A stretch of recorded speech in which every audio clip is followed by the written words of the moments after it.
Black Star Network is here. Oh, no punches! I'm real revolutionary right now. Support this man, Black Media. He makes sure that our stories are told.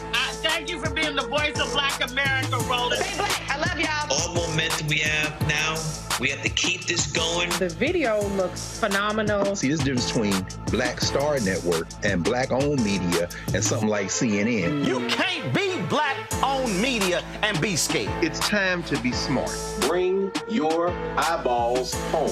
You dig?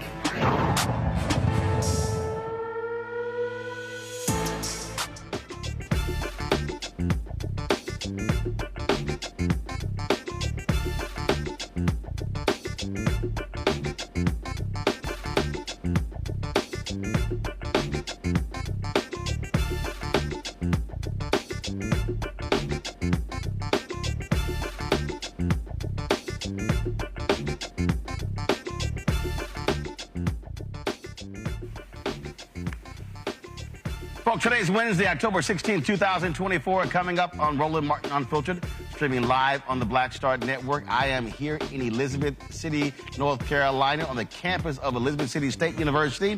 Lots to talk about. This is a battleground state, and Eastern North Carolina is going to be critical to the chances of Vice President Kamala Harris winning this state. The first time Democrats could win the state since Senator Barack Obama won it in 2008. We'll talk to some students here, also local leaders, about what's happening on the ground when it comes to getting the black vote out, which will be critical in this election. Also, a big ruling coming out of Nebraska. The state Supreme Court there knocked down Republican efforts to prevent the formerly incarcerated folks from being able to vote. That means some 7,000 formerly incarcerated individuals will be able to vote in this year's election. Also, the DOJ secures an injunction against the state of Alabama when it comes to removing folks from the voting rolls inside of 90 days, which of course violates the Voting Rights Act. Also, on the show, Vice President Harris was in Pennsylvania today with about 100 Republicans who are endorsing her campaign. They say they're choosing country over party. Also, we'll talk about the idea of the Ferguson effect, that and more. So lots to talk about, folks. It is time to bring the funk on Roland Martin Unfiltered. On the Black Star Network, let's go. He's got it. Whatever the miss, he's on it. Whatever it is, he's got the scoop, the fact, the find. And when it breaks, he's right on time, and it's rolling. Best believe he's knowing. Putting it down from sports to news to politics. With entertainment just for kicks, he's rolling. It's on go, roll, roll, y'all. It's Roland Martin, yeah. Rolling with Roland now. He's funk, he's fresh, he's real, the best, you know he's Roland Martin now.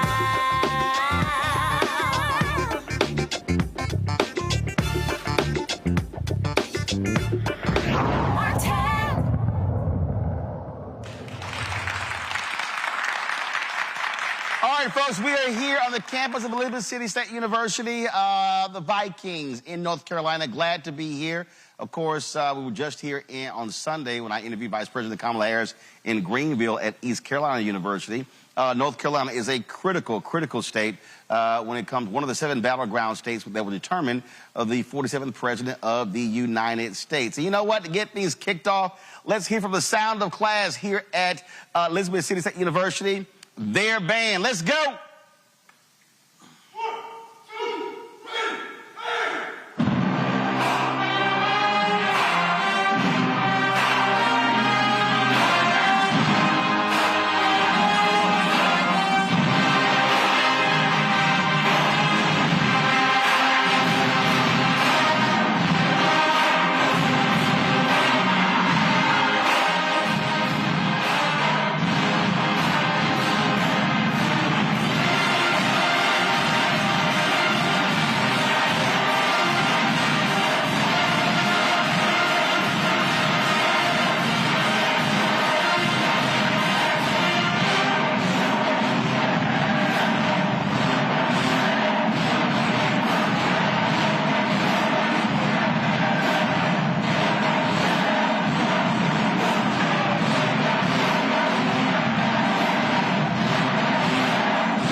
up for the sound of class here at Elizabeth City State University. We appreciate that. Thank you so very much. We had Fayetteville State on Friday. Now, they put some pressure on y'all now, so Fayetteville State, let's see what y'all gonna do on Friday. I'm just saying. So again, I appreciate that, folks. It's a lot we're gonna be talking about over the next couple of hours. Again, North Carolina is one of 7 battleground states where both campaigns, Harris, Walz, Trump, and Vance are duking it out. When you talk about Michigan, Wisconsin, Pennsylvania, North Carolina, Arizona, you have Nevada as well, plus Georgia. Those 7 states are huge. Of course, early voting in this state begins on Thursday. And we've already seen the results. Significant turnout in Pennsylvania, as well as yesterday, more than 300,000 folks who voted early in Georgia, breaking their single-day record. And so lots on the line when it comes to this election, determining, what is next, the 47th president of the United States. Now, earlier today, Vice President Kamala, first of all, right now, Vice President Kamala Harris is they're airing an interview that she did with Fox News' Brett Baird. Now, me personally, I don't think they should have done an interview with Fox News because when you pay a $787.5 million settlement because you were advancing Donald Trump's lies for the 2020 election, to me, that means that they disqualified themselves from getting an interview, from hosting a debate, or anything along those lines. And in fact, they still are involved in the Smartmatic lawsuit. Well, they were calling into question their voting machines, and so they could very well pay more than $1 billion, even in that particular lawsuit. That lawsuit was actually about $2.5 billion. Newsmax settled with them as well, and so, but that's what's going on. So we'll have some of those clips for you during the show as well.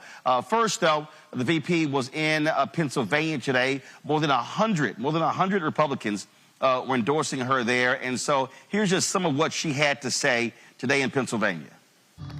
I thank you all for everything that you are doing and the courage you are showing. This is an extraordinary climate right now.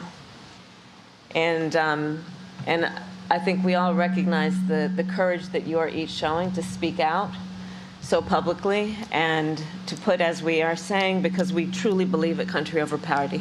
So thank you all. And can we please applaud Bob and Christina and all of the folks on the stage, please. Thank you.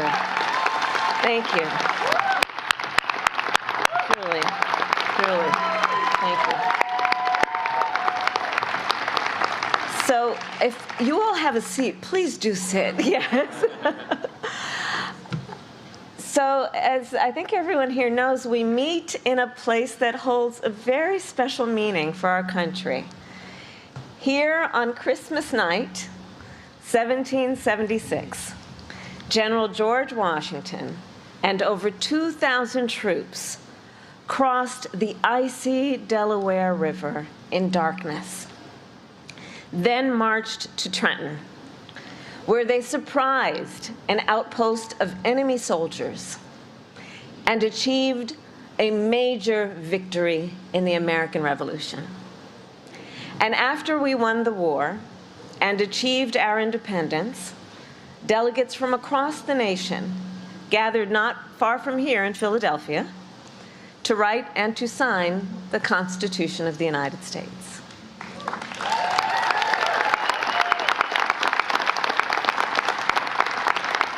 And we remember and reflect on what that moment was, knowing that leading up to that work to write, to compose the Constitution of the United States, that work was not easy. The founders often disagreed, often quite passionately.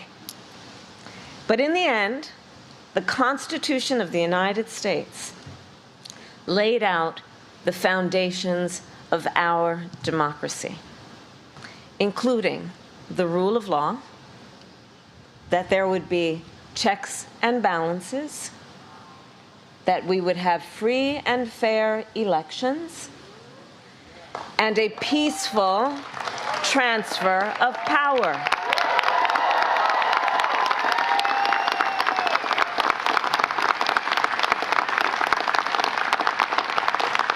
And these principles and traditions have sustained our nation for over 2 centuries. Sustained because generations of Americans from all backgrounds, from all beliefs, have cherished them, upheld them, and defended them. And now, the baton is in our hands. So I am joined today by over 100 Republican leaders from across Pennsylvania and across our country who are supporting my candidacy for President of the United States. And I am deeply honored to have their support. Some served in state houses, some in the United States Congress, some worked for other Republican presidents and presidential nominees, including Mitt Romney, John McCain, George W. Bush, George H.W. Bush, and Ronald Reagan. And some today served in Donald Trump's own administration. We also have with us Republican voters from here in Pennsylvania and beyond, who have been active in their Republican parties for years, who have supported Republican candidates up and down the ticket. Now, I say all that to make an obvious point. In a typical election year, you all being here with me might be a bit surprising, dare I say unusual. But not in this election. Not in this election. Because at stake in this race are the democratic ideals that our founders and generations of Americans before us have fought for. At stake in this election is the Constitution of the United States, its very self. We are here today because we share a core belief. All right, folks, we live streamed that earlier, so if you want to actually see the full speech, just simply go to our Black Star Network app or go to our YouTube channel as well. Let me introduce you to 4 students here at Elizabeth City State University. To my left, we have Heaven Brown. Heaven is, of course, a class of 2025. Elizabeth's Miss ECSU. What's happening? Hello. All right, glad to see you. Glad to see you. Y'all can clap for her. Y'all go ahead. Go ahead. Got Donovan Hankins. He's a senior here. Corey Simmons is a senior. We have Amor Bailey, a junior. So glad to have all of y'all. So glad to be on the campus. So, Heaven, I'll start with you. What have the conversations been like amongst students when it comes to this election? Are they excited? Are they sort of like, what's happening? On our campus, it's been very exciting. We've had a great turnout to all debates, from vice president to presidential debates. Were y'all hosting watch parties on campus and like that? Okay. So watch parties every time, and people showed up, whether it was with SGA or other groups. Tomorrow we have the March to the Polls. Every year, every March is always a big march. We have the Santa Claus come out and march for us. So we have fun. The orders come out, and it's always a great time. Gotcha. Now you got March to the Polls. Is there a polling location on campus, or is it off campus? It's off campus, but it's so close. It's my ability to be on our campus. Oh, good. Y'all, it's like I was at A&T a few years ago. I think it was like 2 miles away. It was like a long damn walk. No. So what you're saying is, any student on this campus does not have an excuse not to vote because it's that close. There's no excuse, and you can use your ID card as a Viking to vote. Oh, really? Yes. Okay, because you can't do that in Texas. But you can use a gun permit, but you can't use your state ID to actually do it. Amor, what about you? What have these conversations been like? What are fellow students talking about in terms of the issues? Well, everybody is just stressing to vote. Just vote, vote, vote. Because this is a really important election, especially for people who can vote. And people are, still like shaky about like who they're going to vote for and everything. They feel like they're not going to vote for the right person, but every vote matters. All right. Donovan, we're seeing across the country young sisters are outpacing young brothers. What are the conversations like among young brothers about this election? I think on this campus, the conversations, at least that I've seen amongst men, is that we're trying to stress how important it is to vote, because everything from like your city comptroller, like everything from like the books that go in your classroom, whether or not the bus runs by your house, like those are things that can be affected by who you vote for. Y'all gotta educate. Is it the education, Ray? Y'all got a crazy person running for education commissioner. I've been seeing some of her stuff, and I'm like, ooh, Lord, she need to be committed. But that's just me. That's just me. So folks are talking about down ballot races. Yeah, and trying to break through that voter apathy, which is a real big issue in the community. Gotcha.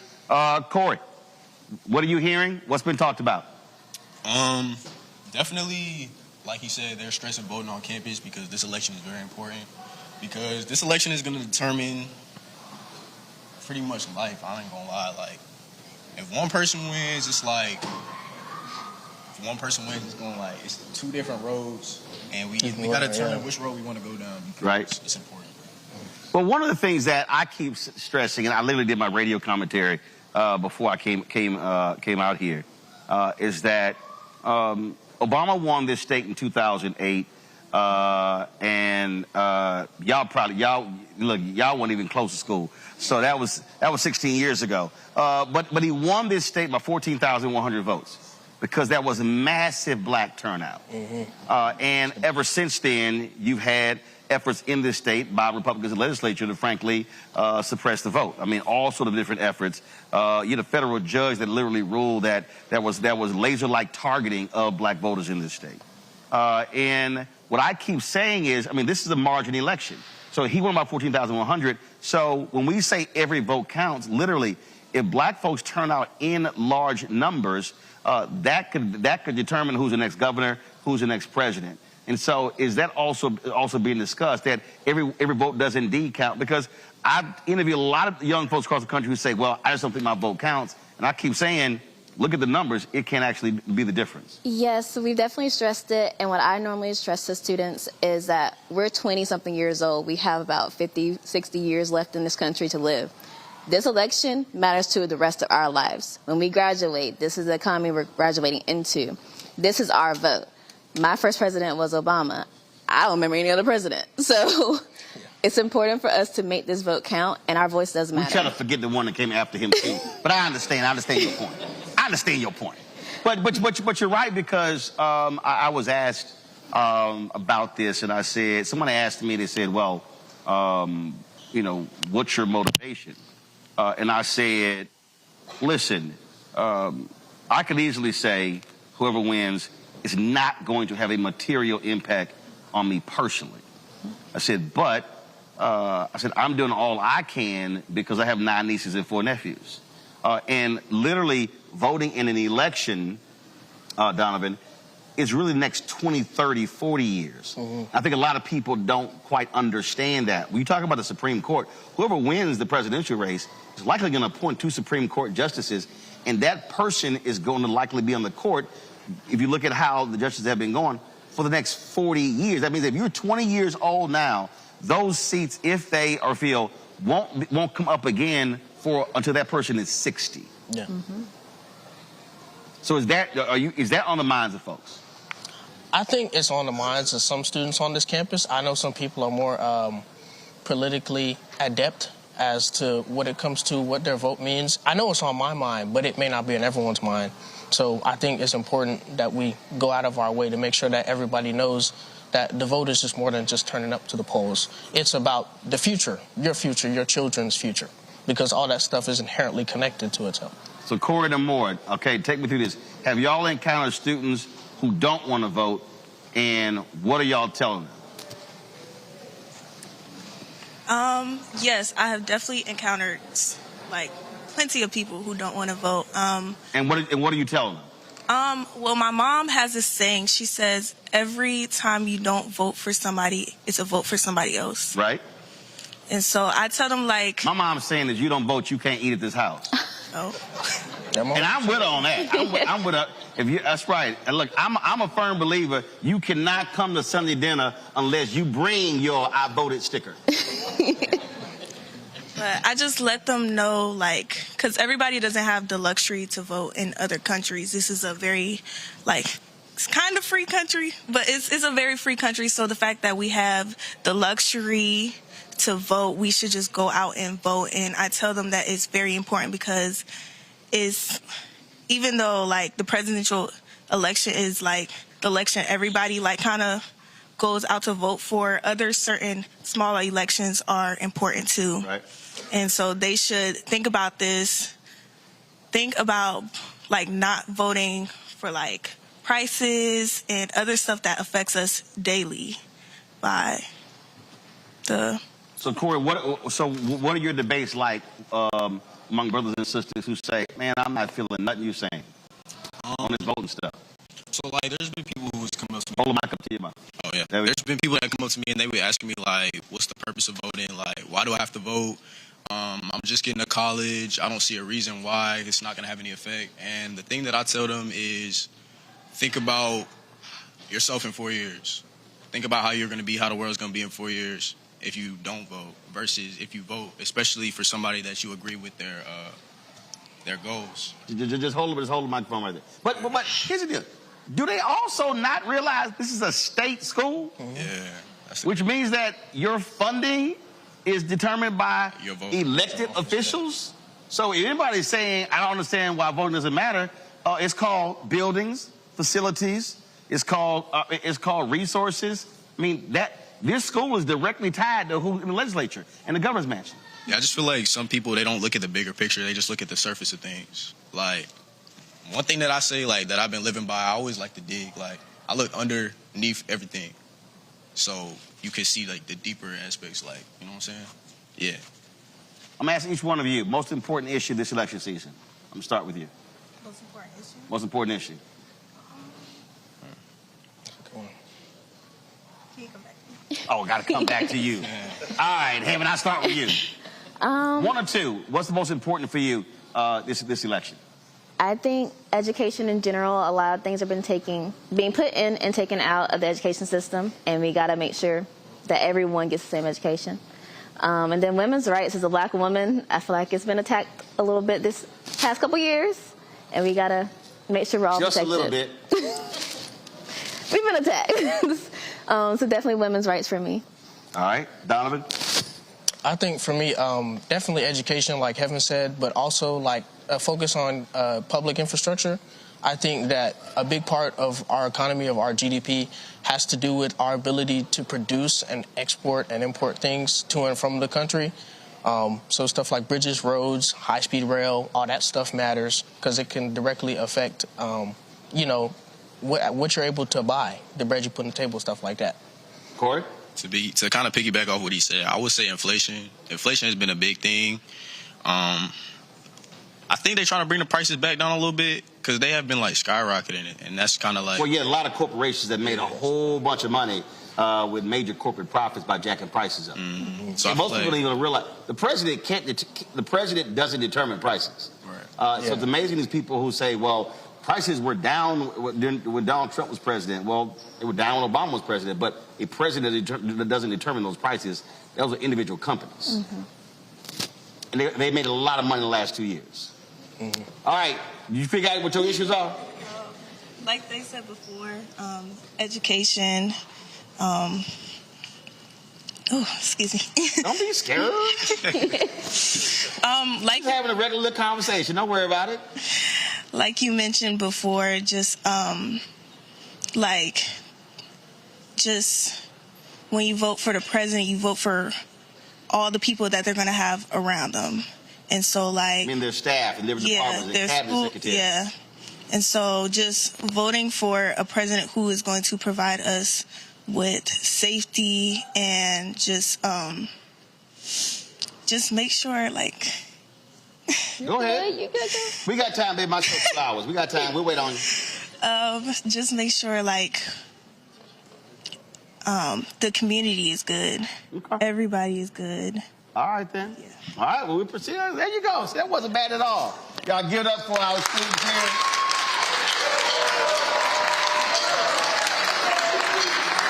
I'm gonna go to a break. We come back. We're gonna talk some more. I got a panel Our virtual panel that's back in the studio, because we got some additional panelists who are here as well. Santa Claus, y'all gonna take us to the break? All right, we'll be right back at Roland Unfiltered. All right, what y'all gonna do? Take us to the break. To the break. No, no, me, you're supposed to play something to the break. Oh, what you want to play? Hey, we about to go set our right now. Yeah. About to go right now. Well, the half of y'all that got them play something. The half of y'all that got them play something. Give me a trumpet solo there. One of y'all got skills? I know one trumpet player got some skills. What y'all gonna do? All right, let's turn that camera around. Antoine, turn the camera around. No, hold up. I'm gonna make y'all come up here in the lights. Y'all come up here. I'll make y'all come up here.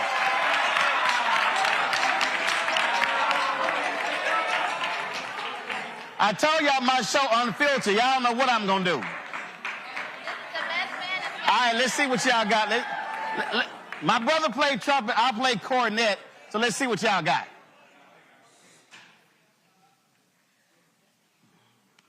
All right, let's see what y'all got.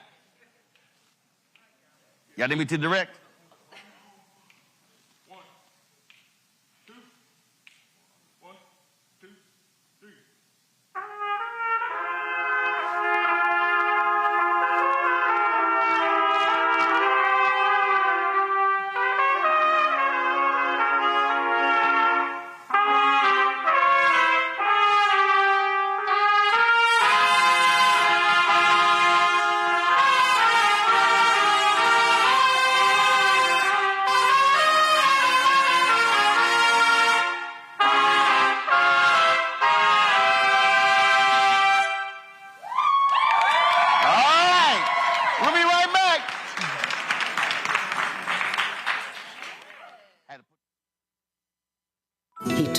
Who he was. Should abortion be punished? There has to be some form of punishment. Then he showed us. For 54 years, they were trying to get Roe v. Wade terminated, and I did it, and I'm proud to have done it. Now Donald Trump wants to go further with plans to restrict birth control, ban abortion nationwide, even monitor women's pregnancies. We know who Donald Trump is. He'll take control. We'll pay the price. I'm Kamala Harris, and I approve this message. In 2016, Donald Trump said he would choose only the best people to work in his White House. Now those people have a warning for America. Trump is not fit to be president again. Here's his vice president. Anyone who puts themselves over the Constitution should never be president of the United States. It should come as no surprise that I will not be endorsing Donald Trump this year. His defense secretary. Do you think Trump can be trusted with the nation's secrets ever again? No. I mean, it's just irresponsible action that places our service members at risk, places our nation's security at risk. His national security advisor. Donald Trump will cause a lot of damage. The only thing he cares about is Donald Trump. And the nation's highest-ranking military officer. We don't take an oath to a king or a queen or to a tyrant or a dictator. And we don't take an oath to a wannabe dictator. Take it from the people who knew him best. Donald Trump is a danger to our troops and our democracy. We can't let him lead our country again. I'm Kamala Harris, and I approve this message. In 2016, Donald Trump said he would choose only the best. I get it. The cost of rent, groceries, and utilities is too high. So here's what we're going to do about it.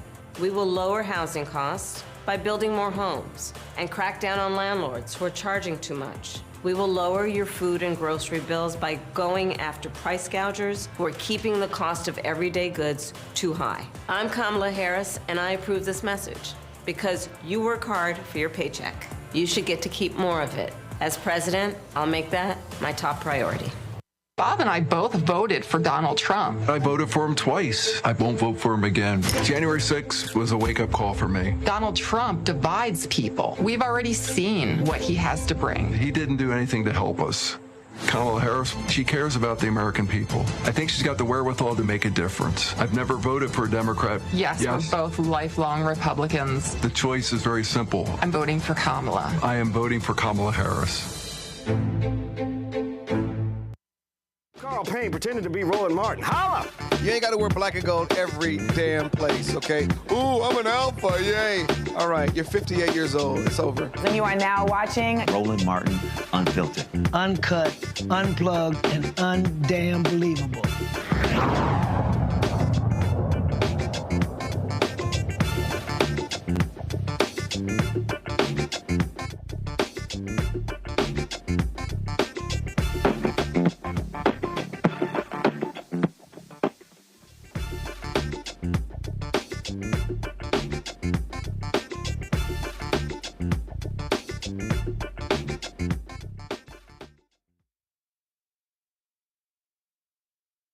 We back on the show, but we taking this alpha photo, so it's an alpha host, and y'all gotta wait. All right, here we go.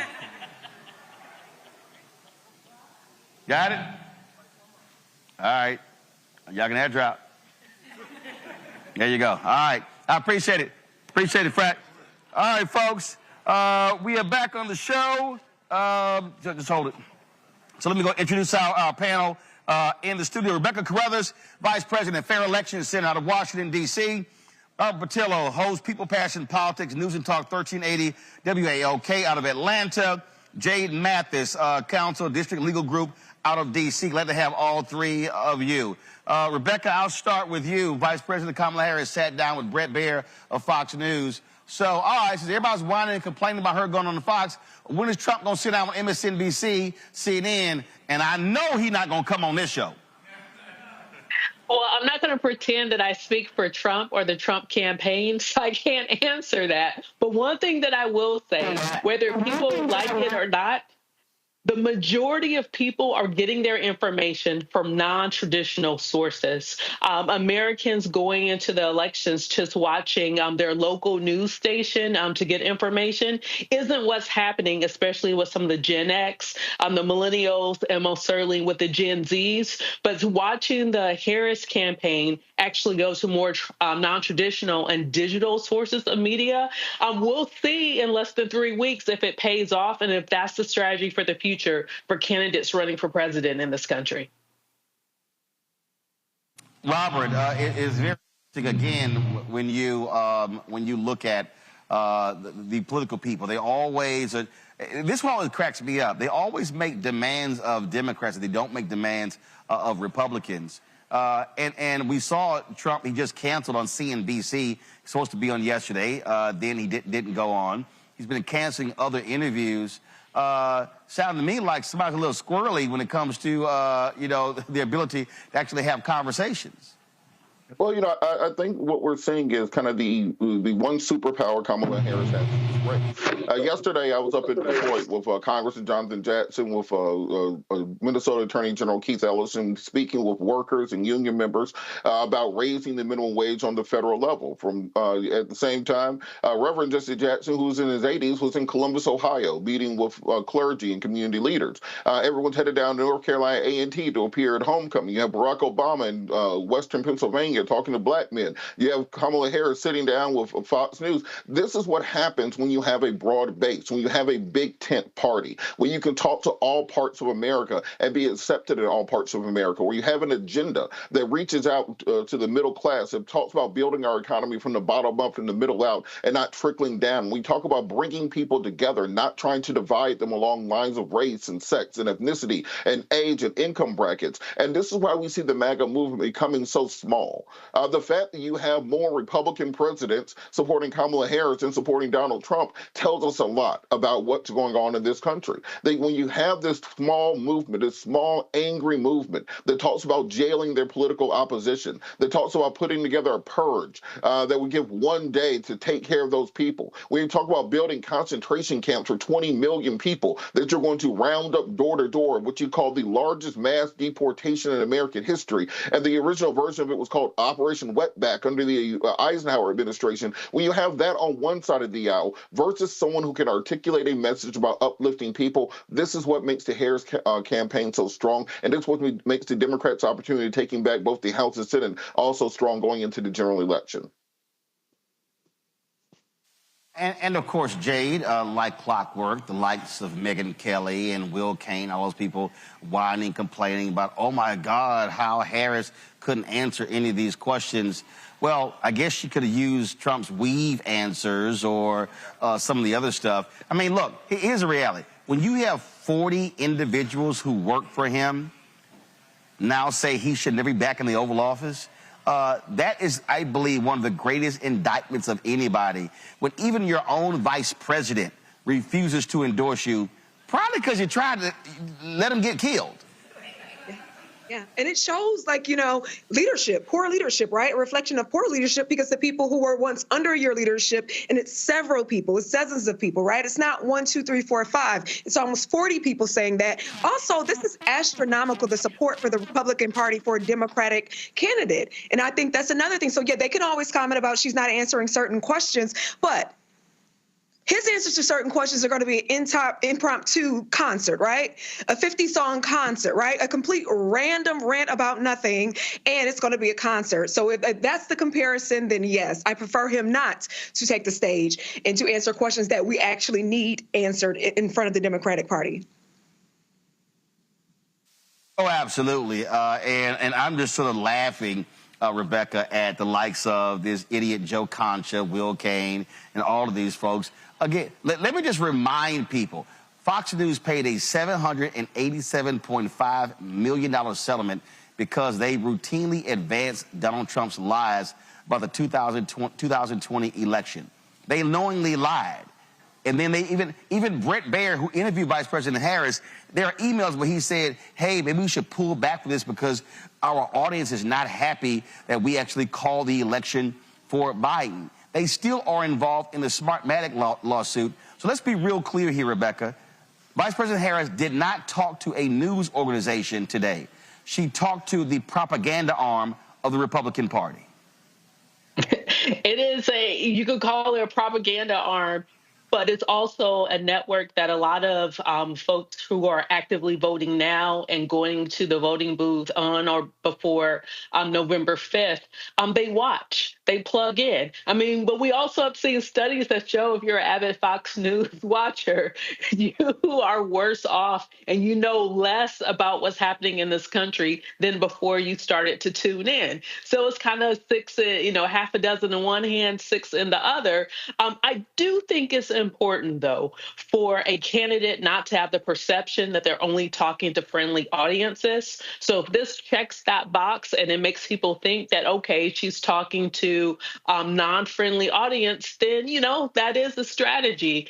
But I don't think anyone in your audience, Roland, would say that Fox News is the harbinger of truth and factual information. But see, look, I get what Rebecca says there, Robert, but the only difference here is literally they are the communications arm of the Republican Party. And Brett Baer, after they announced he was going to have the interview, he literally was fighting back people who were mad at him and complaining about misinformation. I'm like, dude, that's what your network does. Your network is the leading disinformation platform out of all in America. So it's no shock their audience are full of nutcases because they're fed that stuff every single night and day. I understand, but I think it's important to talk to all audiences. And there are good people at Fox. Neil Cavuto's great. Shannon Bream is great. Brent is often fair in his interviews. And I think you have to separate those from the kind of the Jesse Waters, Laura Ingrams, Sean Hannity's of the world. And at the end of the day, those Nikki Haley voters who don't like Donald Trump, they're watching Fox News. Those Romney Republicans that are going to be crossing over, they're watching Fox News. The people who are Liz Cheney and Dick Cheney supporters who endorse Kamala Harris, they're watching Fox News. So if you can get 1 out of every 1,000 people to potentially consider switching over, that might be the margin in one of these swing states. And that shows the broadness and the strength of the Harris campaign, the Harris wall ticket, because Donald Trump knows he can't step into the arena on Roland Martin Unfiltered. He can't step into the arena on any network that isn't completely in the tank for him, because as we've seen in the last week, he melts down at even the slightest question because he understands that with any pushback, his answers fall apart. Look, absolutely, and I just think that, again, Jade, fine, they did it, you move on, but you got to call a thing, and that is a network that actually is filled with a bunch of liars, and they lie every single day. And people tune in, quite frankly, to watch that and to hear those lives, right? People are probably been following Fox for decades, the people who are currently watching, or they have some new watchers, I'm sure. But they tune in to hear that bash train, that hate train. They're tuning in to hear a particular thing, so Fox News has to give it to them. Yep, that's exactly what happens. All right, folks, going to go to a break. We come back. We're going to talk about a lot more election stuff happening. DOJ gets an injunction out of Alabama. Huge ruling by the Nebraska Supreme Court when it comes to voting rights for formerly incarcerated folks there. And then we'll talk about what's happening on the ground here in North Carolina, in eastern North Carolina as well. We're broadcasting live from the campus of Elizabeth City State University. Folks, this is Roland Martin Unfiltered on the Black Star Network. Don't forget to support the work that we do. Be sure to join our Bring the Funk fan club so you're checking money order. P.O. Box 57196, Washington, D.C., 20037-0196. Cash App, $RM Unfiltered. PayPal, R Martin Unfiltered. Venmo is RM Unfiltered. Zelle, Roland at RolandSMartin.com. Roland at RolandMartinUnfiltered.com. We'll be right back.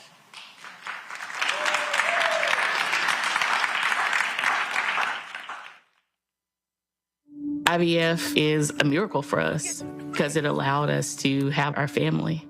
After having my daughter, I wanted more children, but my embryo transfer was canceled 8 days before the procedure. Donald Trump overturning Roe v. Wade stopped us from growing the family that we wanted. I don't want politicians telling me how or when I can have a baby.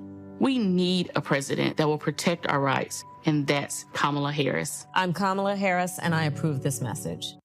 Of 100 Republicans who worked in national security for Presidents Reagan, both Bushes, and for President Trump, now endorsing Harris for president. She came up as a prosecutor, an attorney general, into the Senate. She has the kind of character that's going to be necessary in the presidency. Vice President Harris is standing in the breach at a critical moment in our nation's history. We have a shared commitment as Americans to do what's right for this country. This year, I am proudly casting my vote for Vice President Kamala Harris. Former generals, secretaries of defense, secretaries of the Army, Navy, and Air Force, CIA directors, and National Security Council leaders under Democratic and Republican presidents, Republican members of Congress, and even former Trump administration officials agree there's only one candidate fit to lead our nation, and that's Kamala Harris. I'm Kamala Harris, and I approve this message.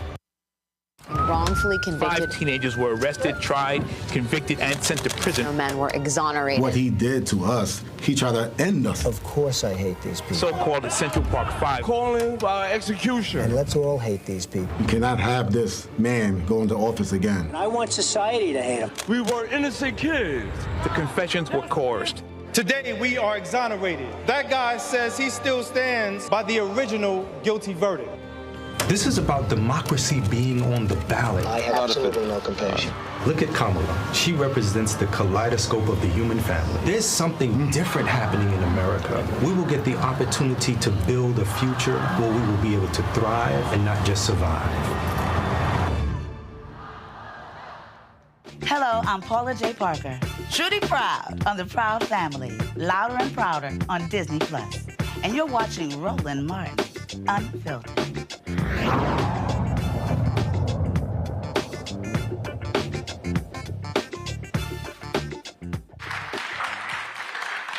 Double checking.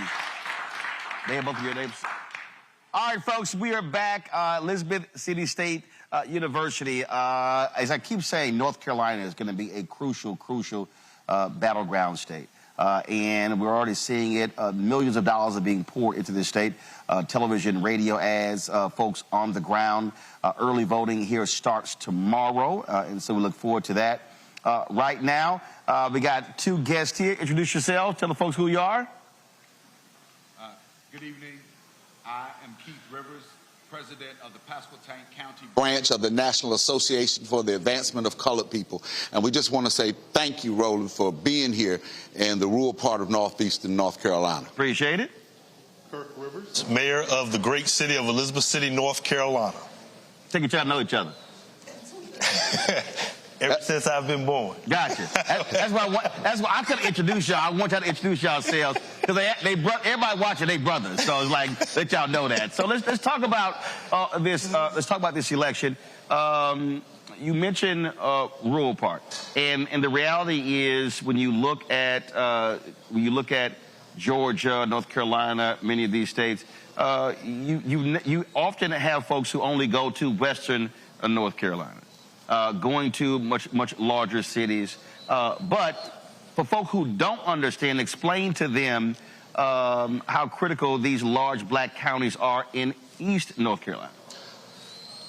They are very, very critical in this election. One reason is our county and this area of Northeast North Carolina is very unique because we live in what I like to refer to as the media desert.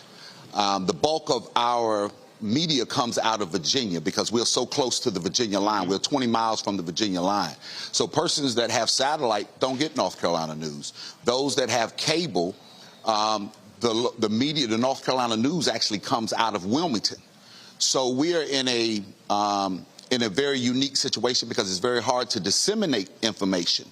It's hard to carry that out. And many times when persons are going to the polls, earlier the students spoke about, you know, what are the issues when you ask them? Who's on the down ballot? A lot of times we don't get those. So you just being here is vital and is critical because our students at this university have been under a continuous attack, an onslaught, if you want to call it, by the local, by many members who are of the extremists of the local Republican Party. And this has perpetuated itself even over the last 4 months. Earlier you talked about the voting site, which is the Kermit E. White Center here, which is owned by Elizabeth City State University, but it's not on the internal campus. And there was a push by the local Republican Party here to remove that site. Right. And to take it to the local Board of Elections. And this went on for over 4 months. And they filed numerous complaints. They were frivolous. They were fraudulent. How far away is the local Board of Elections office? We would have had 2 voting sites within 100 yards of each other, or 200 yards, because when the state board agreed to have 2 early voting sites. Right. However, our local election director resigned in the month of August, followed by the deputy director. So the same Republicans that were fighting against the Kermit E. White Center came back, and in a unanimous vote after their resignation, which looks like the rest of North Carolina, because since 2019, 60% of the election directors in this state have resigned. Many of them cited for intimidation and just constant. Now, here in Pasquotank County, our election director nor deputy gave any reason why they resigned, but we know that complaints have been filed. They filed complaints against us from 2020. Right. They have continuously filed complaints about student voting. So we can see the handwriting on the wall. So we would have had 2 election sites within probably 150 yards of each other. But yet, when the director and the deputy director resigned, it was a unanimous vote. And the Republicans said, okay, well, let's go to the Kermit E. White Center. And they've already started in talking about some of the things that they want are so unrealistic. The lighting on the building. They don't feel safe. Why don't you feel safe? See, Kirk, the reason that people need to understand what Keith is describing, literally patterns, Waller County in Texas, where Prairie View is. Same thing. And it's the same thing, I mean, in Fort Worth, in Arlington, Texas, University of Texas at Arlington, which is a PWI. But the Republican Tarrant County judge, he wanted to remove the early voting location off of the campus of UTA. You're talking about a university with, 10, 20,000 students, and you go faculty, plus it's easily accessible for the public because of parking as well. I remember, I think it was 2012 or so, I can't remember the year, there was a clerk in Wisconsin who admitted to purposely moving an early voting location off of a college campus because too many of the white college students were voting Democrat. And they moved it out to a place far away that had a small parking lot, and because they wanted to frustrate people. And so for people who don't understand, and I've been covering what's been happening in this state going back to 2008. After Obama, this state used to have low voter turnout, but there was massive engagement, maximum turnout in 2008, and Republicans said, oh, hell no, we can't have this. Right. And in this state, black people specifically have been under attack by Republican leadership in the legislature, even when you Republican governors, the boards of elections, ever since Obama won in 2008. That's right. And they continue to try to cause confusion. Elizabeth City State University, we're home of the mighty Vikings. And right here, what's the student side? What's the population here? This year they're on the rise. I think in the last we're probably at about 1,800. Got it. But the key is... You say higher. What's the number? 2,000. There we go. 2,200. There we go. 2,200. So when don't leave out the other 472. Exactly. When I was first elected, right out of graduating from Elizabeth City State University, from that point, I was elected to be city councilman. From that point right there, the Republican Party has been filing suit against ECSU, causing confusion. And wasting money. Exactly. And then about 6 or 7 years later, we had a student to actually run. And he was successful to take my spot. Well, what took place right after that? They've been constantly trying to keep students from voting here in Elizabeth City because of the fact that they were planning to have a Republican control, just like you talked about, because it's bigger than the city of Elizabeth City.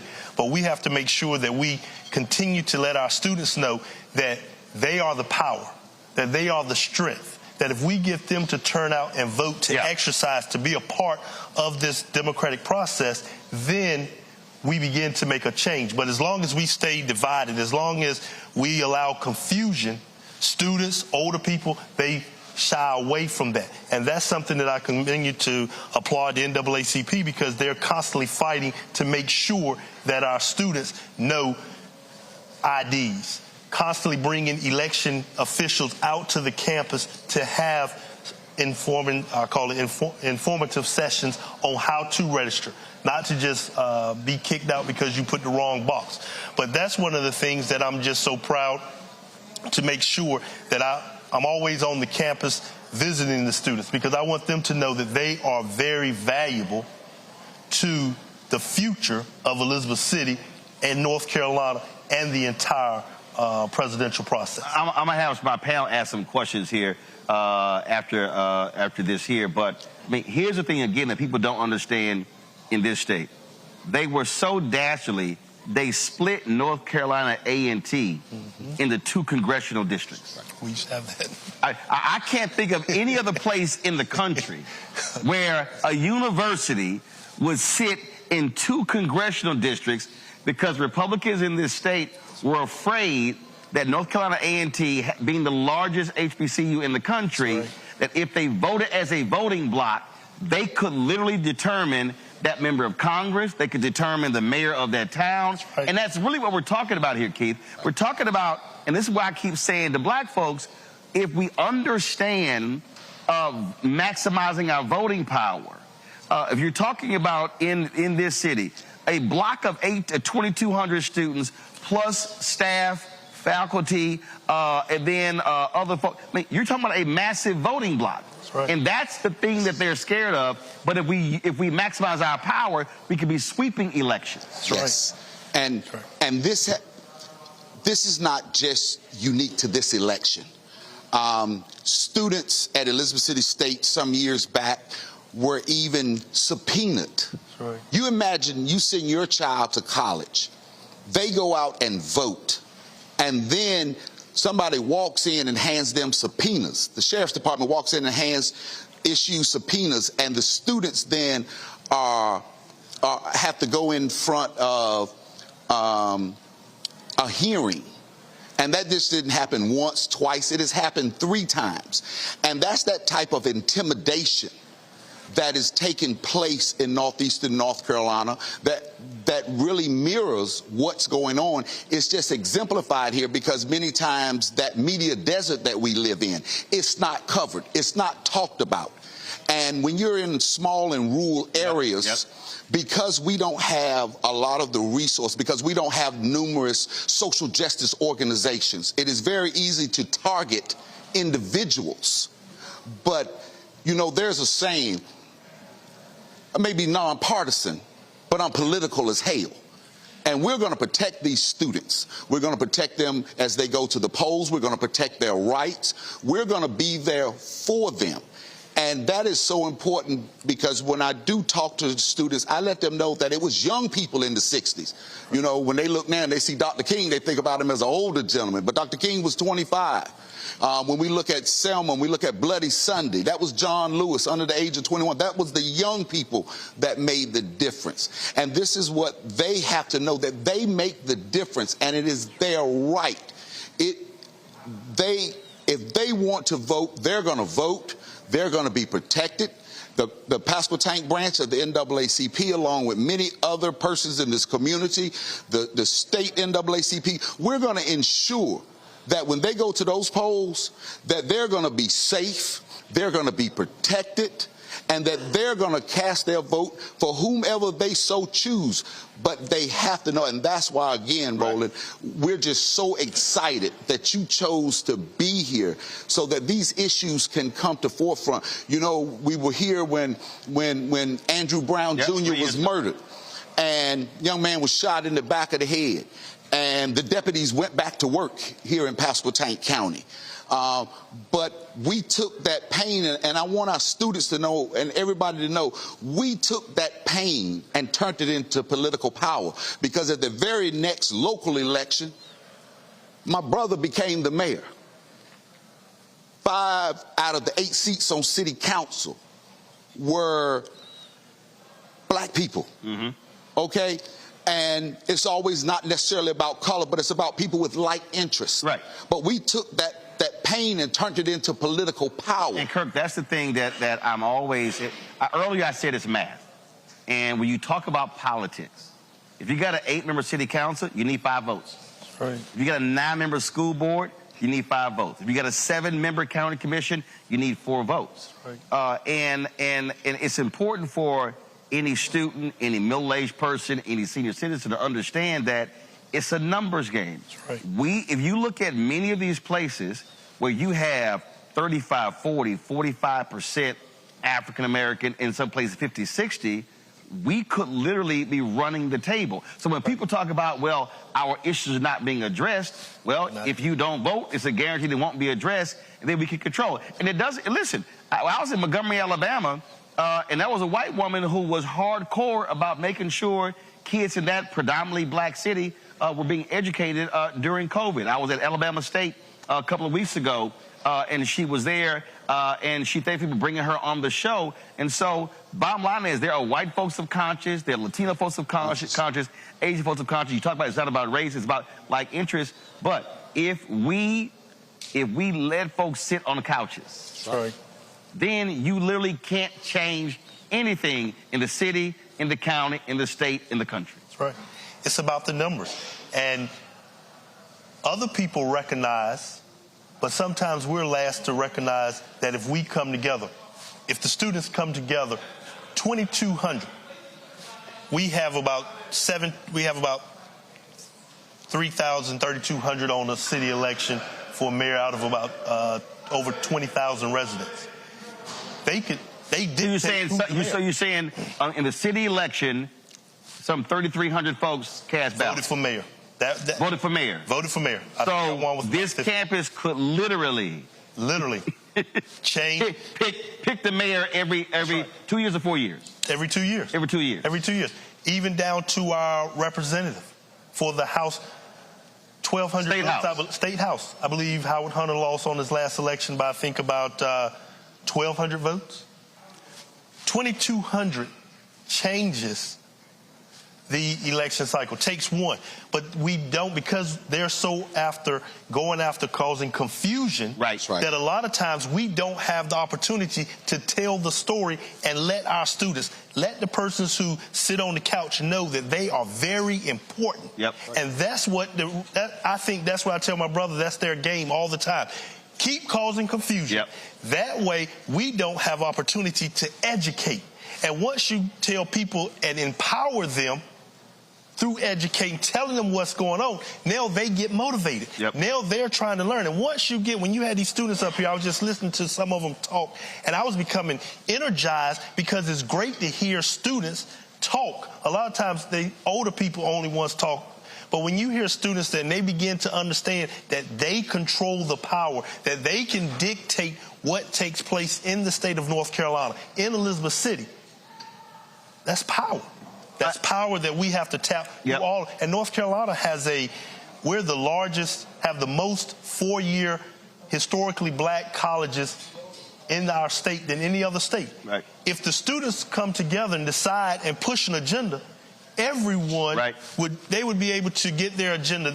ECSU could have multiple buildings, more funding, if the students come together. But they have the power, and that's why we're glad that you were able to come here, come to the campus of Elizabeth City State University, because as Elizabeth City, as the mayor, the one thing that I let everyone know, we're proud to say we are the home of the mighty Vikings. We're recognizing, I love to come out and talk to our students. I try to bring multiple people out because they are the economic source that's in our city. They are the voting base in our city. We need Elizabeth City State University, and I'm a mayor that has no problem with saying that because I want the students to know that they are a valuable asset here. Well, you also need it because this university is a major economic generator to this city as well. Robert, I'm going to go to you, Robert, because when Moral Mondays was taking place here, being led by Reverend William Barber and others, what was very interesting about that is I never forget, I spoke a couple of years later.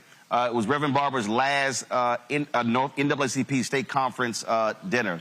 And there were a group of 3 or 4 white women, and they said, I bet you never thought you would meet 4 white women as founders of an NAACP chapter. And they talked about founding this chapter in the mountains of North Carolina because through Moral Mondays, there were white folks who said, wait, they talking about the same stuff that I'm being impacted by. And so what you saw was what began as a largely black Moral Monday movement begin to totally change. That's what I'm talking about, how when you focus on those issues, how North Carolina literally can change as opposed to being a red state. You're absolutely correct. Now, I think that when we look at the expansion of the map that Kamala Harris has exhibited since she got into this race, and then you can't ignore, Mark Robinson is there. And he is a entity on the Republican side. And for our Christian conservative voters who might be watching, I want you to think to yourself the fact that Mark Robinson will probably still get 40% of the vote in North Carolina, despite saying he's a black Nazi. He will still get 40% of the vote. So for our guests, I would like to ask, what are you hearing in response to kind of this extreme MAGA agenda? And for people who are still undecided, have you talked to them about what Project 2025 is going to do to affirmative action? Have you talked about what it's going to do to HBCU funding? What are people saying when you talk about the agenda that the other side of the aisle has?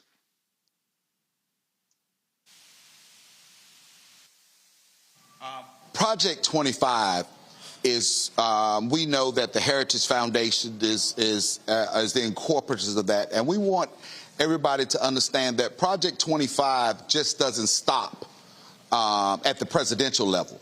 It also drifts down to governor's level, to the mayor's level. We can look back when we had the governor here, McCory.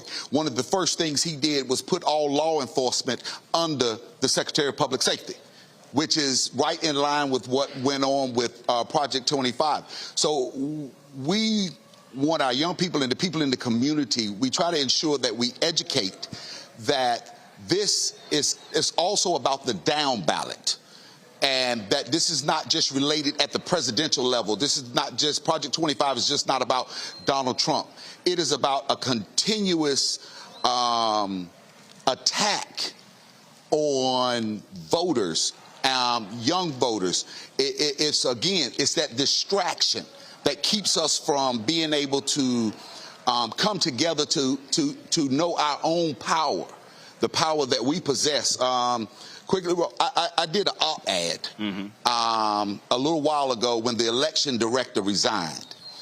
And, you know, it's difficult already to attract persons, quality persons in positions in the city, such as your county managers and your city managers, your superintendents. A lot of people don't want to come to an area that is chaotic. So it is very important that whites speak up against whites. That's one thing that we have a problem with in our area. You know, when it seems that the only time something goes wrong in the local area, it's always the blacks at the forefront. But yet I can't remember the last time that a white person was held accountable by white people. And I mean, it may be a lot of liberals and things differently, but here, at the end of the day, it still becomes white and black. And we catch a lot of havoc, but, you know, I have to speak truth to power. That's all I know. And if we would come together and hold people accountable, regardless of the color, they're white and they're not doing their job. Or Republican or Democrat. Or Democrat, but hold them accountable. I can look at when with all the financial things that were going on in Elizabeth City, as soon as my brother got elected along with the entire council, all of a sudden these issues come up. These issues about the audits. These issues about the LGC, which is now overgone. The audits have been late for probably 6-7 years before then, when there was a white city manager. But see, all of a sudden, it didn't happen then. There was a town in Tennessee, same thing happened there, where the same issues came up. So, but again, look, those are things that we know what's going to happen when African Americans take over. But that's also still why you have to maximize power. Rebecca, your question. Yes, so I've done campaign work in North Carolina, and one of the things that I remember is a lot of the foreign interference, specifically targeting disinformation and misinformation, targeted towards Black folks and especially Black registered voters. Well, it's happening again this year. So can you all talk about some of the messaging that you've been using on the ground to talk to skeptical people who are skeptical about turning out to vote this year? Well, we definitely, the thing about it is, it's so much confusion, it's so much negativity that it turns people off. And that's where we have to let people know that you still have to go to vote. Just earlier when I was listening to Roland talk, when he talked about, we have a young lady running for a state superintendent. She said nationally, kill or pay-per-view, and let's kill Obama. Now, how can you be the Secretary of Education? When you're talking to our young people and you're telling people that we can pay, let's execute Democratic leaders in North Carolina.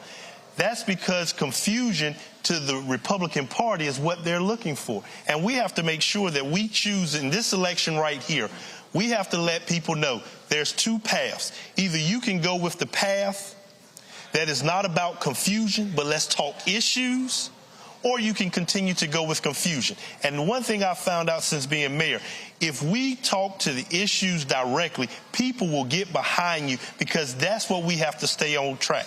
We have to make sure that we continue to talk about attack on women's body. We have to make it simple and plain about Project 25.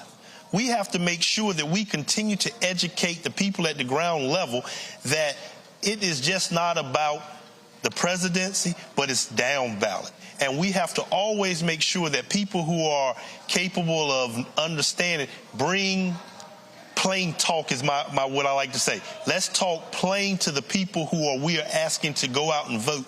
And a lot of times we just don't go. We just automatically assume that everyone's going to vote Republican or everyone's going to vote. But we have to make sure that we talk about the issues. We have to talk about the attack on women's rights. We have to make sure that we talk about how they're trying to disenfranchise, how they're continuing to try to devalue our students and their vote. But we have to make sure that we educate and keep talking about the issues and stop talking about all this confusion and stop letting them bring scare tactics into our community.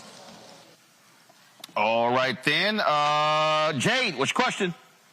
Okay, and my question is going to be, do you think particularly for the NAACP, there's an issue with mobilizing voters there or people coming on board, for instance, the churches, the nonprofit organizations, students, colleges? Do you think there's a bigger issue right there that's internal that can seep out into this election or any other federal election? And if so, what are you all working on to help with that mobilization and to close that boundary, that gap? The NAACP North Carolina. What's happening? Well, there's a lot of layers. One, there has been a push for phone banking, door-to-door canvassing.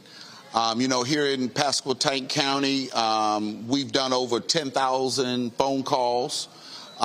We are knocking on doors. We also have a van. We call it Souls to the Polls, where we are offering rides to the polls. And again... Now, is that every day? During early voting. They call 252-421-1090. And they make their appointments. Slow down, repeat it again. 252-421-1090. And they make their appointment. We will pick them up. We will take them to the polls. But again, it goes back to this media desert.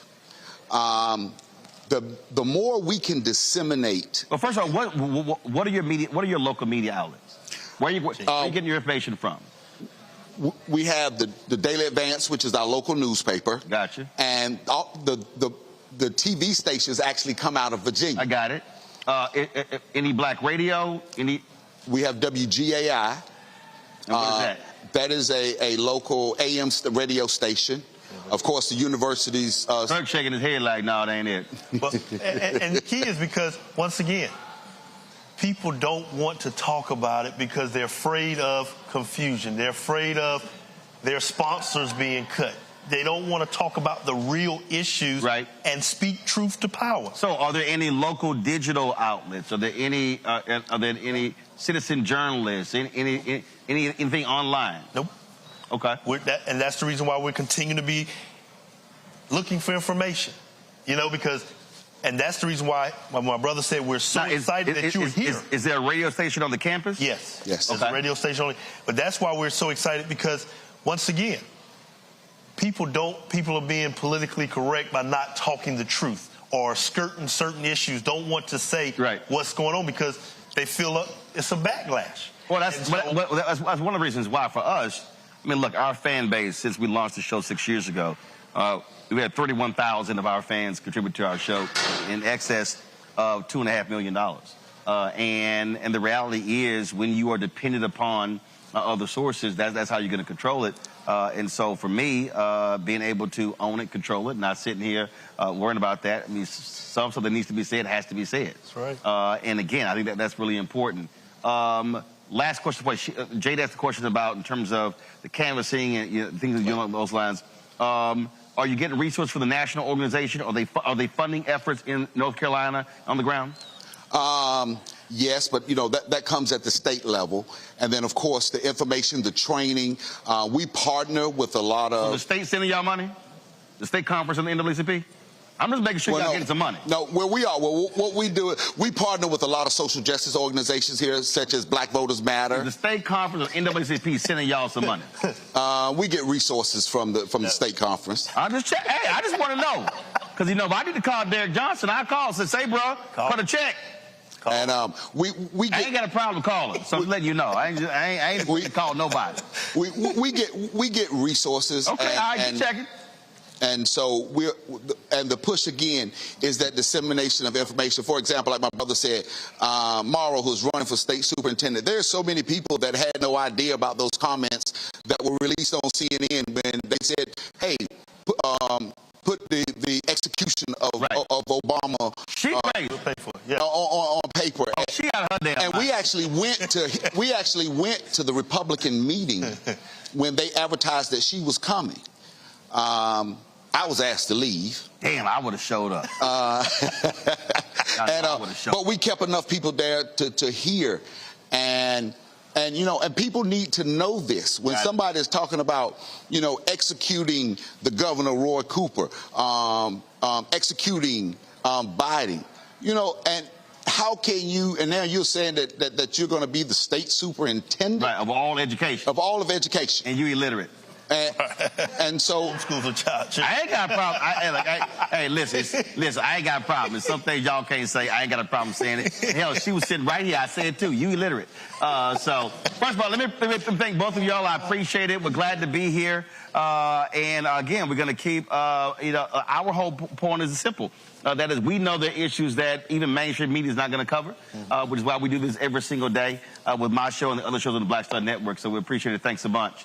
Folks, we come back, we're going to talk about crucial judicial rulings. I just got an email from the head of the Atlanta and the Georgia branch of NAACP. We'll tell you about a judge's ruling when it comes to voting there as well when we come back right here. Roland Martin Unfiltered right here on the Black Star Network, live on the campus of Elizabeth City State University.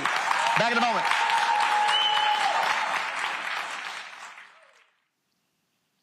Here's a 78-year-old billionaire who has not stopped whining about his problems. Oh, she had a big crowd. Oh, the crowd. This weird obsession with crowd sizes. It just goes on and on and on.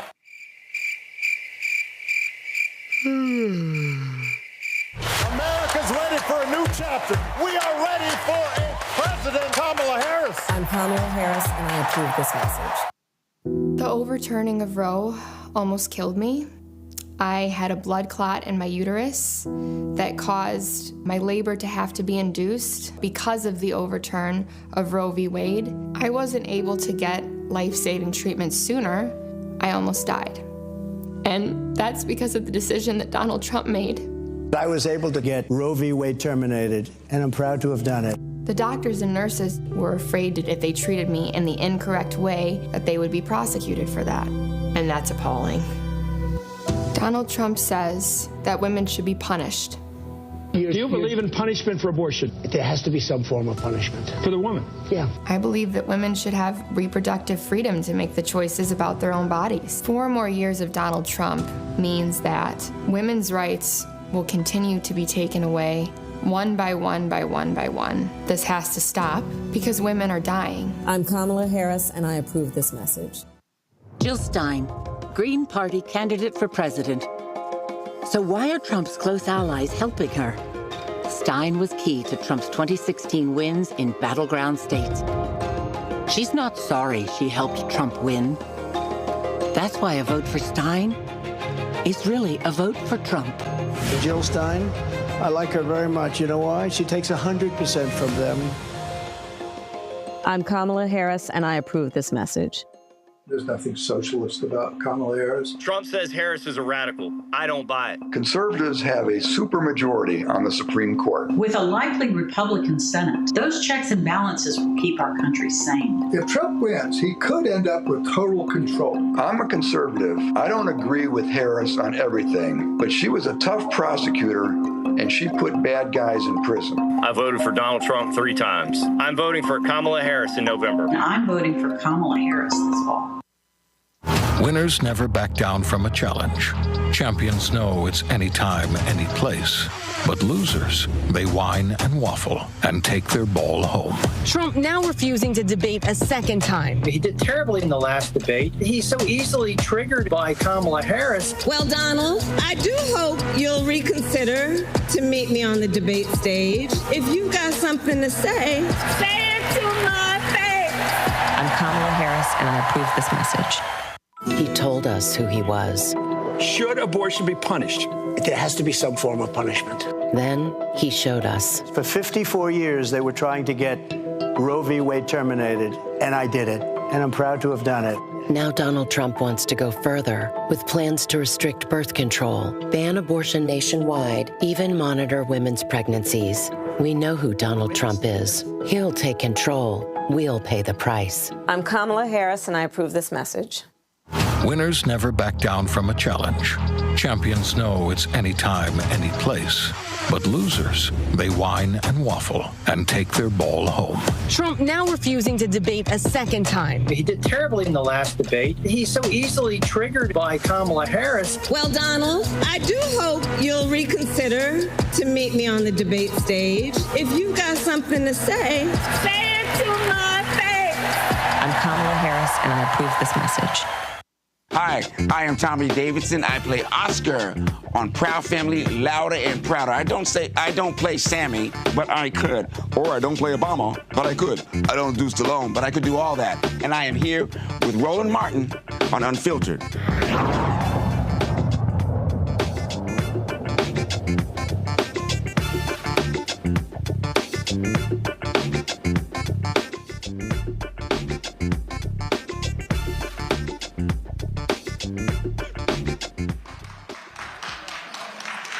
Let's go. All right, folks, welcome back to Elizabeth City State University. Today in Nebraska, the state Supreme Court made a huge ruling impacting formerly incarcerated folks. They ruled that the state's top election official had no authority to declare a state law that restored the voting rights of those convicted of a felony to be unconstitutional.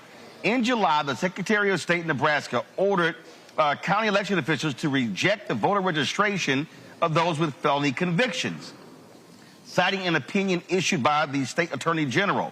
Now, the ACLU sued. They actually won today. And Rebecca, some 7,000 people formerly incarcerated have the right to vote.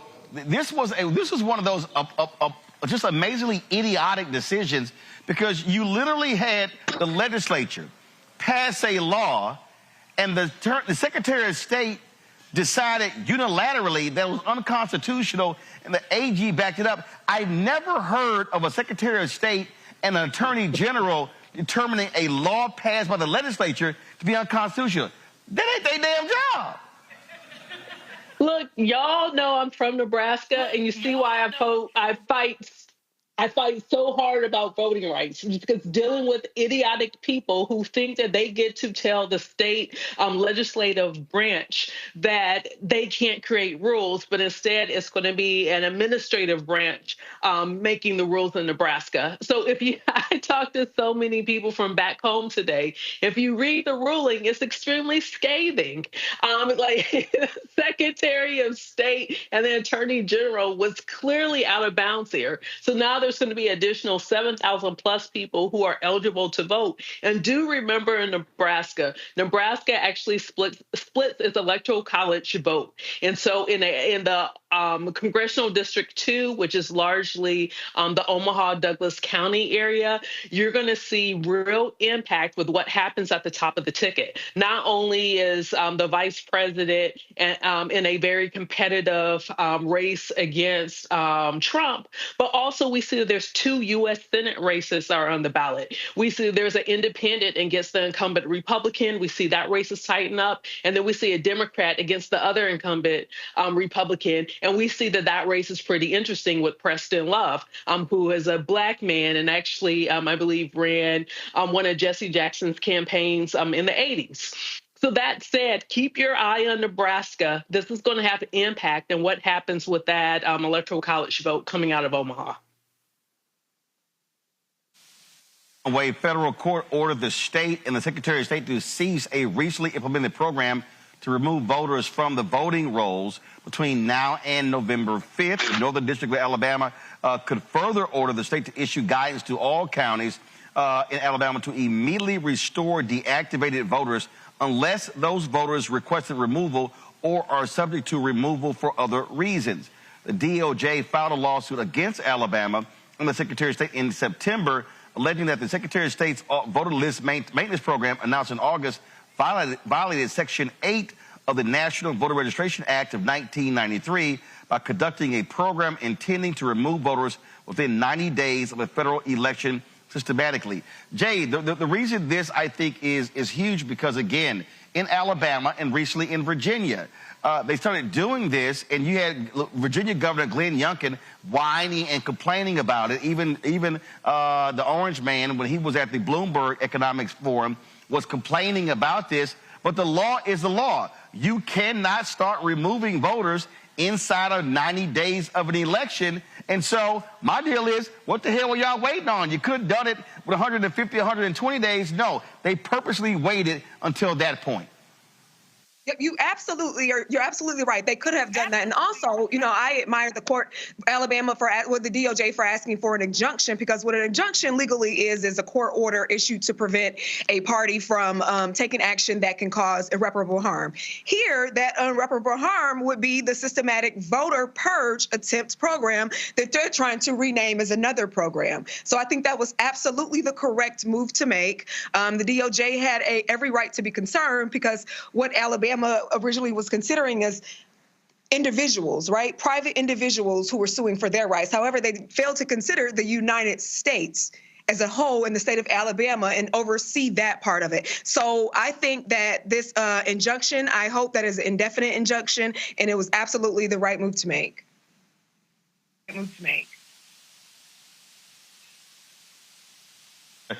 Gerald Griggs, who runs the NAACP there, posted this shortly, a few moments ago. A second Georgia judge has enjoined the Georgia State Election Board, issuing a final order today. The judge ruled that the proposed rules are not in line with the Georgia Election Code.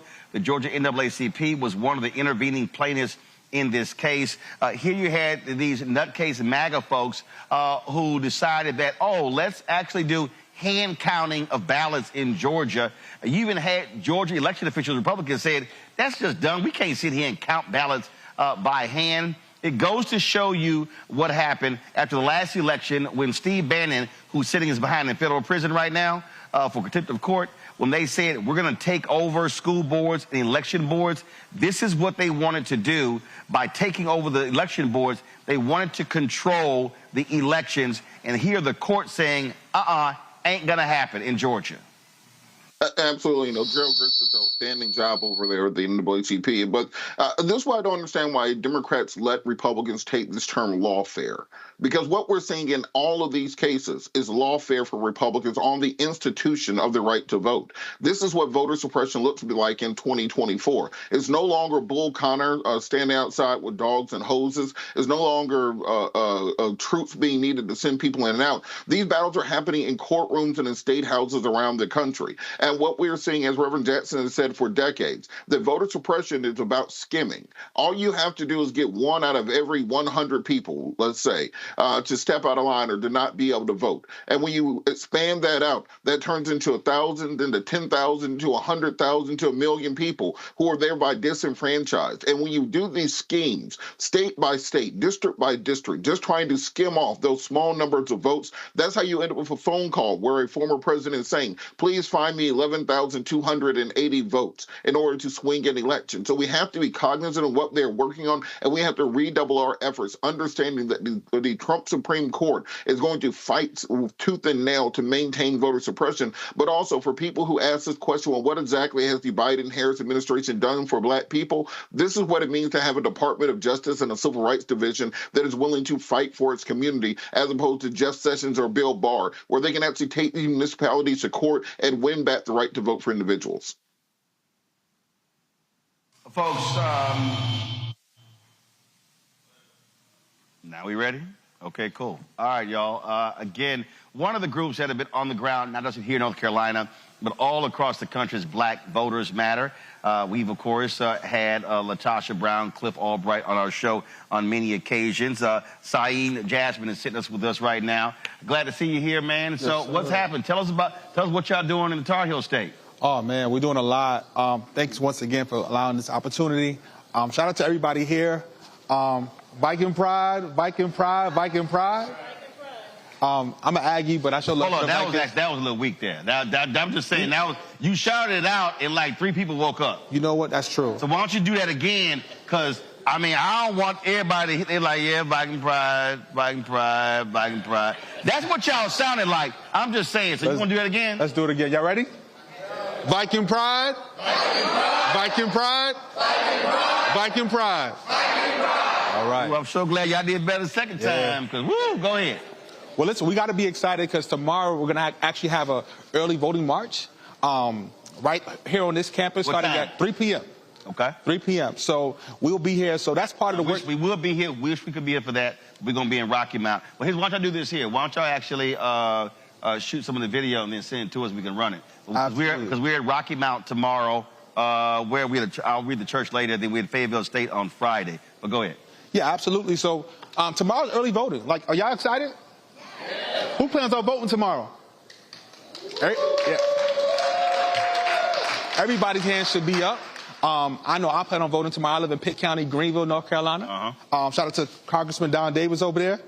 He used to represent our area, but unfortunately, because of gerrymandering, he's no longer in our... Hold on, he here? He ain't saying no text or nothing saying, hey, I'm sitting in the audience.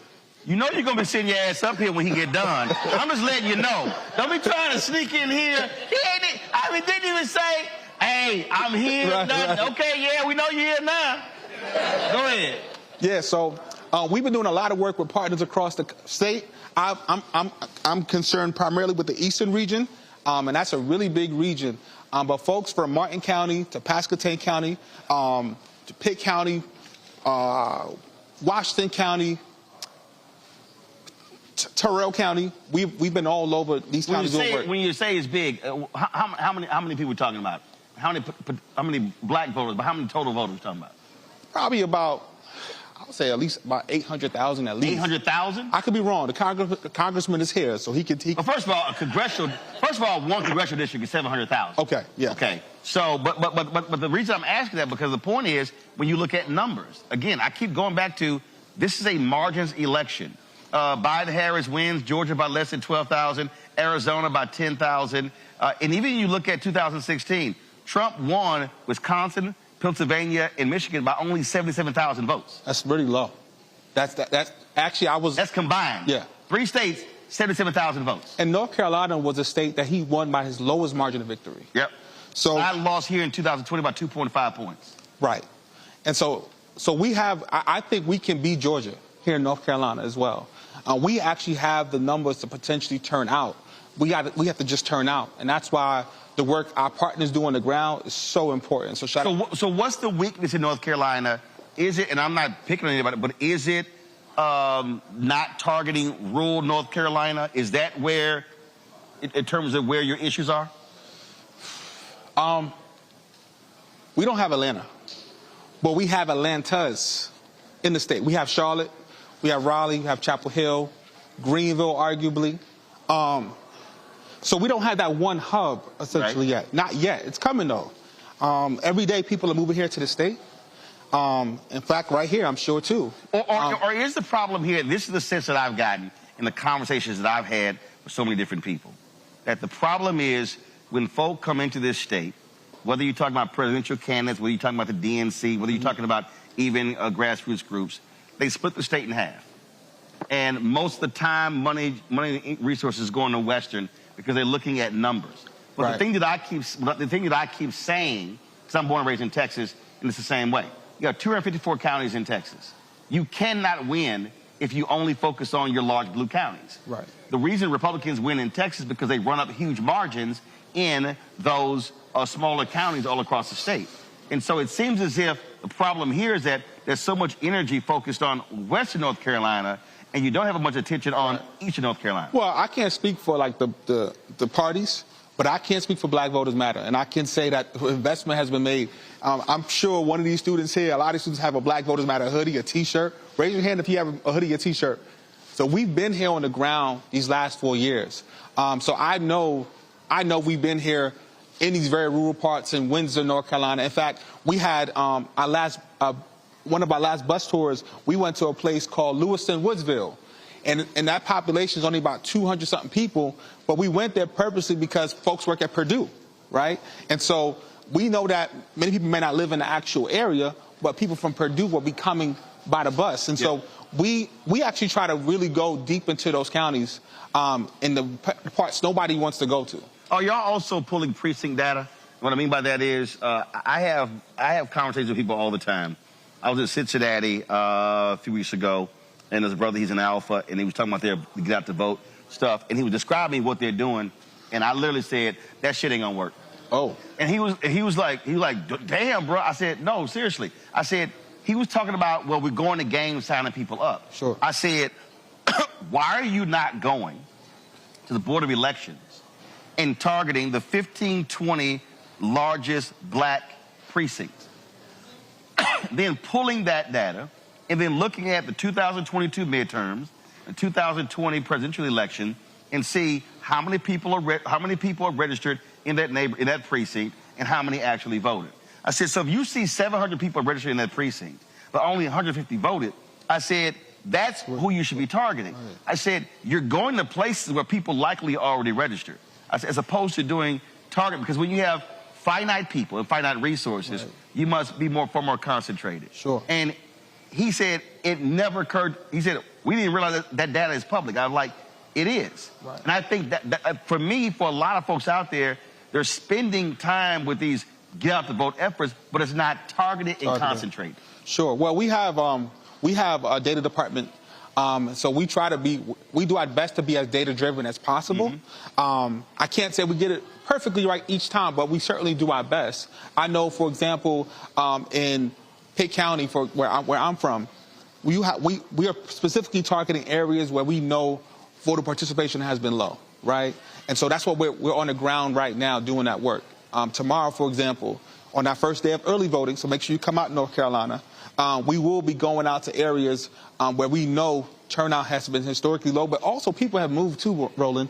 A lot of people have moved because of the pandemic, because of the high cost of housing. Right. And so sometimes the data may not always necessarily reflect what's actually happening right then and there. So we hope that our efforts, as well as what I call hotspot canvassing, which is going to areas where we know folks will be at, will be gathering together.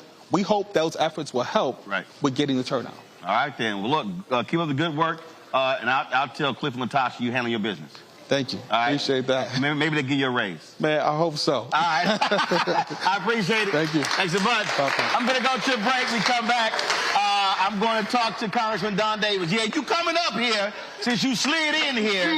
We'll chat with the congressman next right here on Roland Martin Unfiltered on the Black Star Network.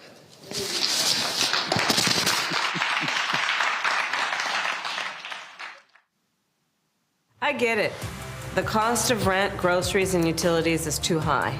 So here's what we're going to do about it.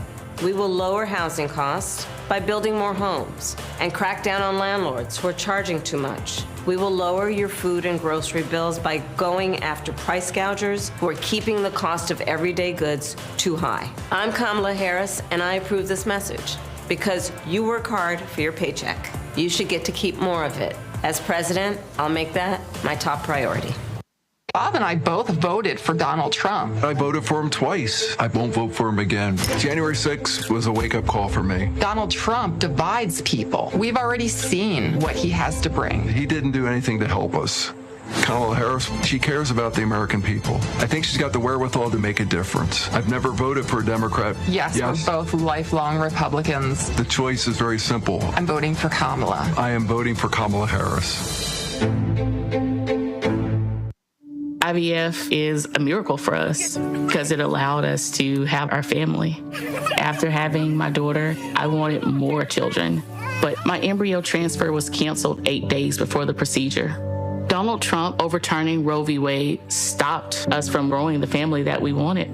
I don't want politicians telling me how or when I can have a baby. We need a president that will protect our rights, and that's Kamala Harris. I'm Kamala Harris, and I approve this message.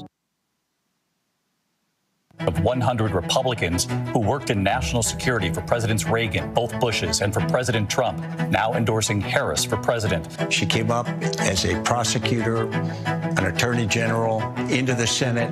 She has the kind of character that's going to be necessary in the presidency. Vice President Harris is standing in the breach at a critical moment in our nation's history. We have a shared commitment as Americans to do what's right for this country.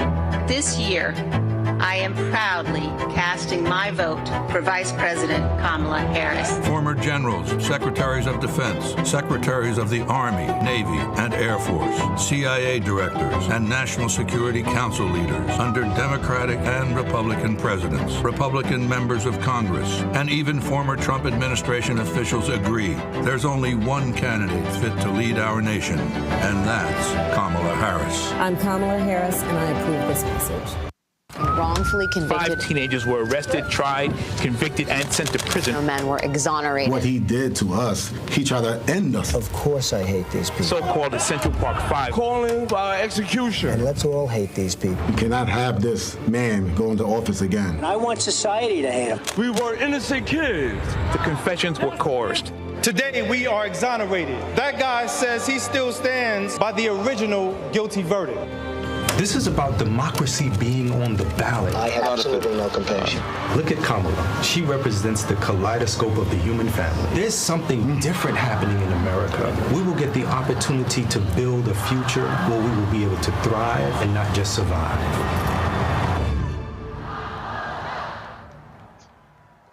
Kamala Harris has never backed down from a challenge.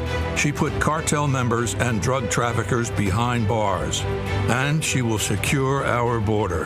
Here's her plan: hire thousands more border agents, enforce the law and step up technology, and stop fentanyl smuggling and human trafficking. We need a leader with a real plan to fix the border, and that's Kamala Harris. I'm Kamala Harris, and I approve this message. What's up, everybody? It's your girl, Latasha from the A. And you're watching Roland Martin Unfiltered.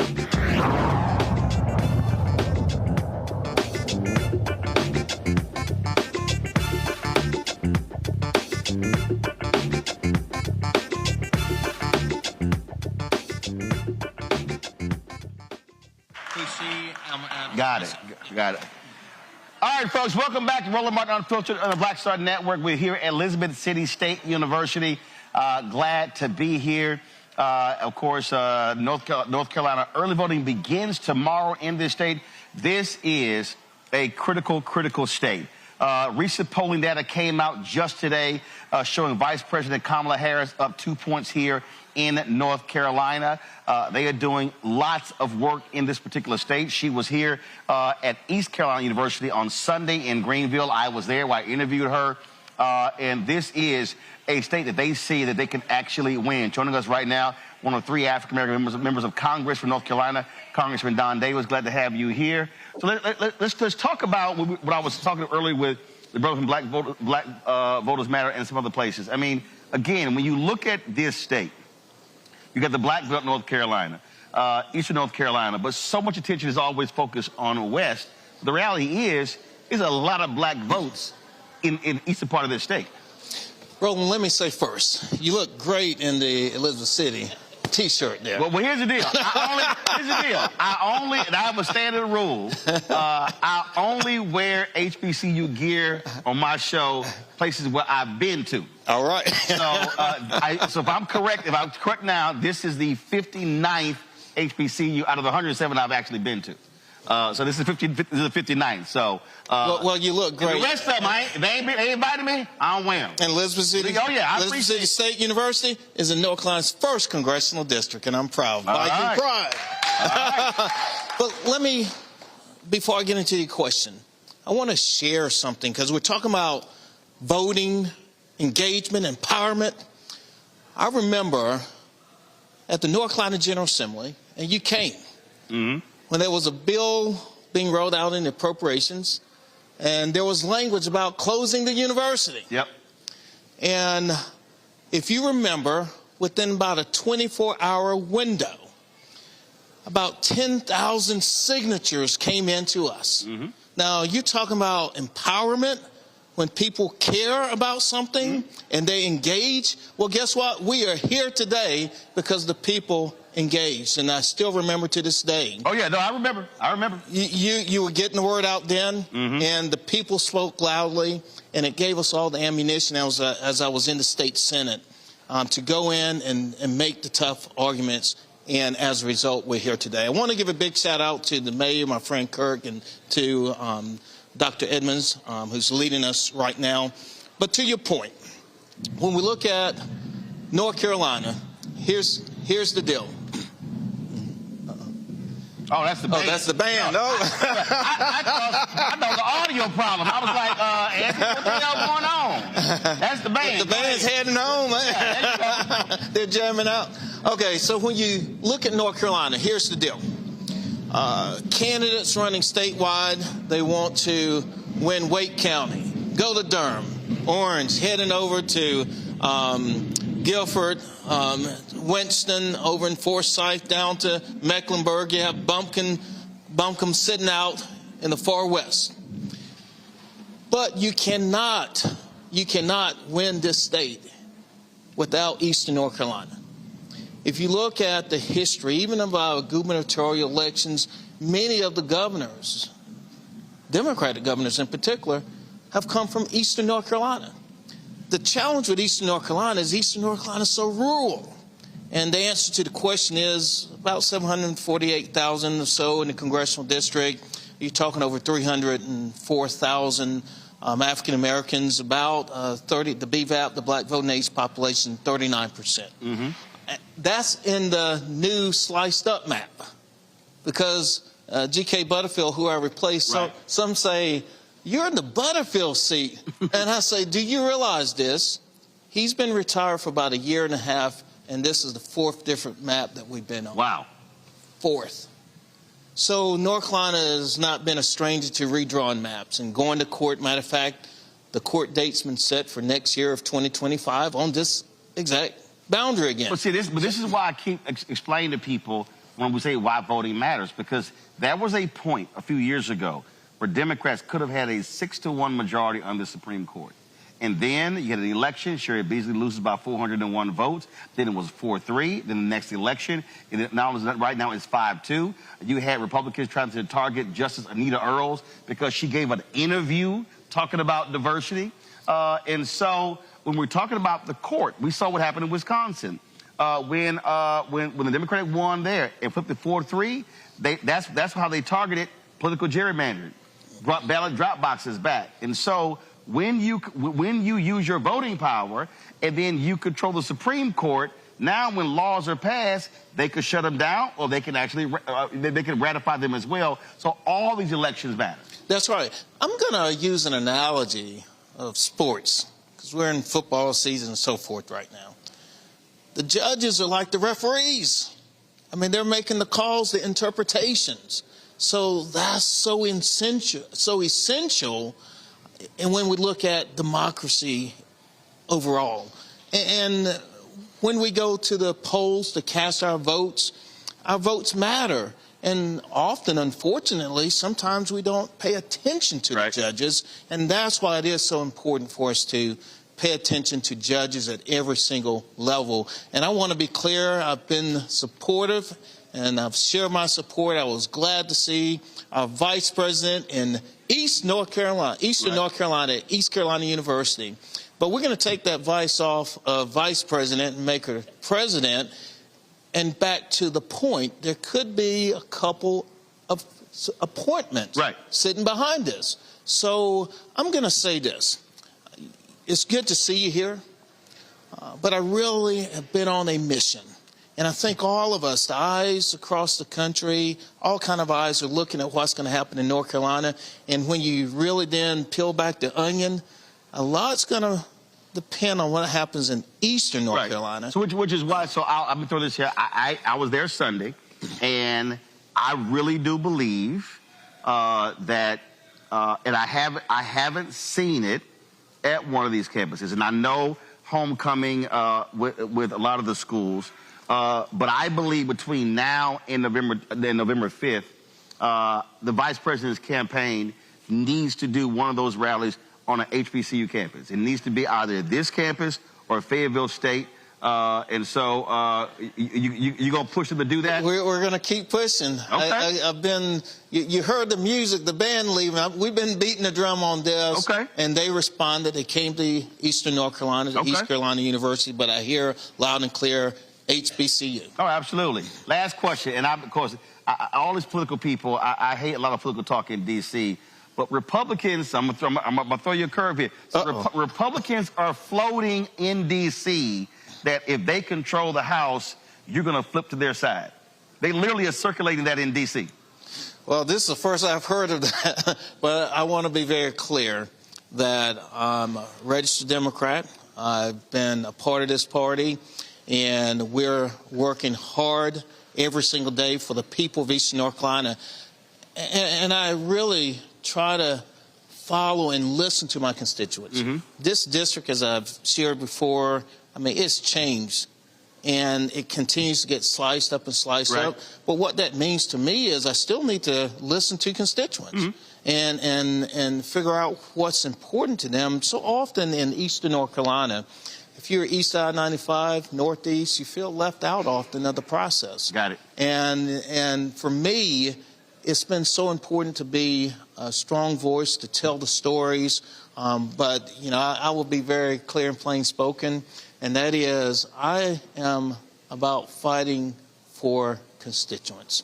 And that's what I've done. Well, it was a couple of black Republicans, they were some meetings in D.C., and I was like, I said, next time I see them, I'm an ass. I said, I don't do y'all rumors. I said, so I don't do rumors. I ask folk direct. So I told both of the brothers, I was like, yeah, I'm an ass. This is the first I've heard of it. Well, I'm good. I'm just letting you know the stuff Republicans are trying to float out there. But again, but that's also electoral politics, how they try to play games as well when it comes to the vote. Because what people don't realize, every House seat is up every 2 years. So you on the ballot in November. That's right. That's right. And at the end of the day, Roland, you know this. You understand this. I mean, we're not going to agree all the time on every single issues, you know, but there are core things that we are going to agree on and we're going to work through. I mean, right now, Project 2025, are you serious? We want to abolish the Department of Education? Are you kidding me? You want to get rid of Head Start? Are you serious that you want to limit and restrict public housing? I mean, come on, give me a break. North Carolina, all the attention you've been talking about, western part of the state. Now, we've had our fair share of natural disasters in the east. So it's a surprise in the west. They want to get rid of the National Weather Service. Now, that's dumb. To privatize it. I mean, because they don't believe that climate change is real. Well, there was a story that I saw, it was done a couple of years ago, of the number of people who moved to Asheville. They said because they were afraid of climate change, and they said, hey, it's not going to impact us here. And it did. So the reality is climate change can impact you wherever you are in this country. But let me share this with you, Roland. So we fought for over a decade in the North Carolina General Assembly to expand Medicaid. I went to D.C. thinking it was going to be done before I left. Went to D.C., became a member, a co-chair of the State Medicaid Expansion Caucus in D.C. because there's still many southern states that hadn't expanded. So we went to work, continued fighting. We finally expanded it. Here's where I'm heading. In Eastern North Carolina alone, with that expansion is the opportunity as it builds up for 95,000 Eastern North Carolinians to have access to care. And when you build it up, another 3,000 jobs. We are the sickest in the state. We have the most health care disparities in the state.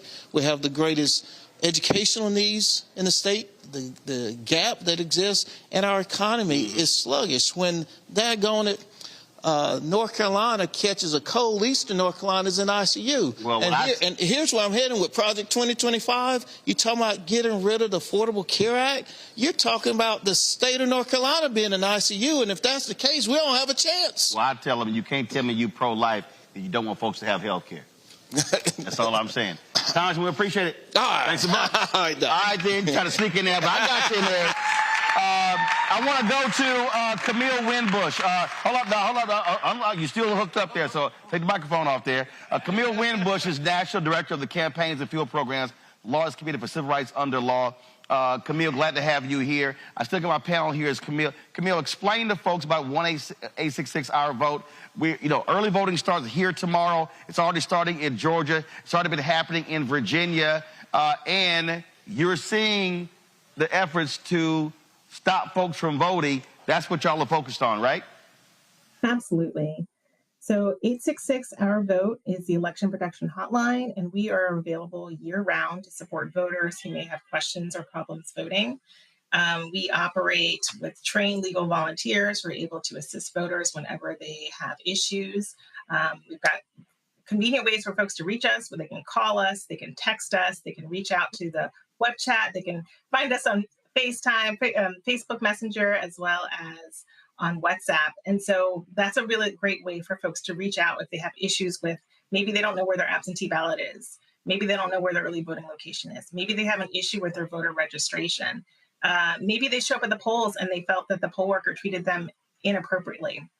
There's a place for folks to come.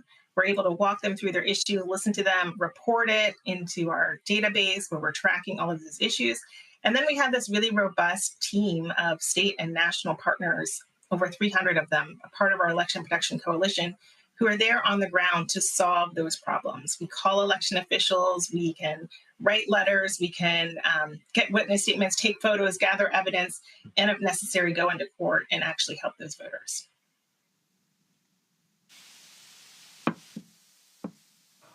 Again, you say it's year-round, and when are you most active? Obviously, Election Day, but just give folks out there a sense of the kind of calls y'all actually get and some of the crazy stuff that's happening out there when folks are voting.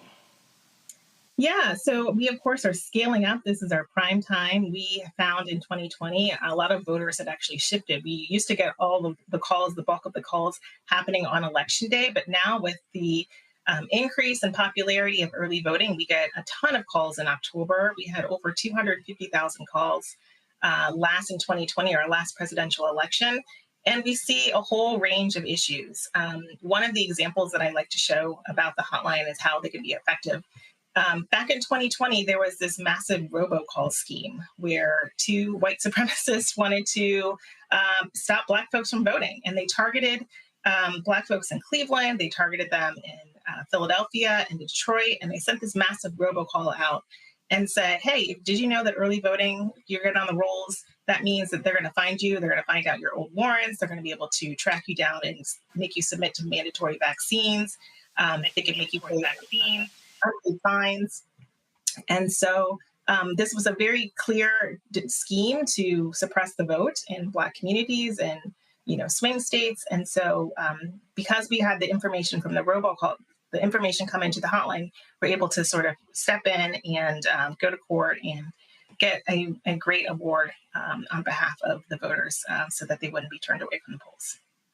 We also have a system to be able to sort of, mass mobilize. Talking about, Camille, you're talking about those two races, Jacob Wohl as well as Jack Burkman, and they got sentenced to 500 hours of community service. But they've been doing all kind of ridiculous stuff for the last several years. And yeah, they got busted big time on that one. Absolutely. We want to make sure that voters this election know that there's a lot of maybe misinformation out there, that maybe just folks who are deliberately scheming to deprive them of their right to vote. And so it's really great to be able to have a trusted messenger. We are a nonpartisan hotline. We've been doing this day in, day out for the last 20 years. And so we have trained legal folks who are able to walk them through every step of the laws, and the laws are constantly changing. So it's helpful for folks to just have that peace of mind to know that we're not trying to sway a voter one way or the other. We're just trying to give them the factual information they need to vote. Camille, we appreciate it. 1-866-OUR-VOTE. Lawyers Committee for Civil Rights Under Law. Y'all been doing great work with this for a long time, and so we really appreciate it. Thanks a lot. Thank you.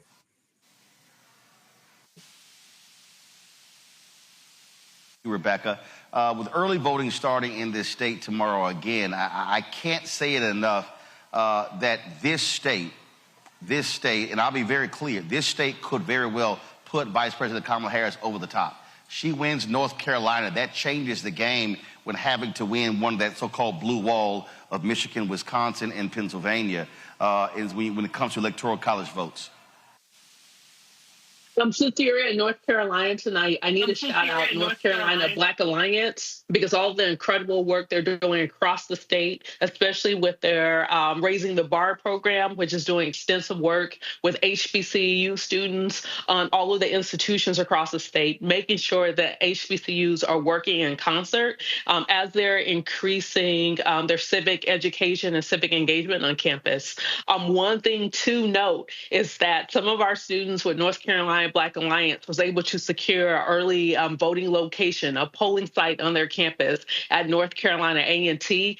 A&T is 19,000 students. And so earlier in the broadcast, Roland, you talked about how the congressional district was split, how A&T was split across 2 congressional districts, but it also happened in the state house races as well. Both, I believe, the state house and the state Senate side.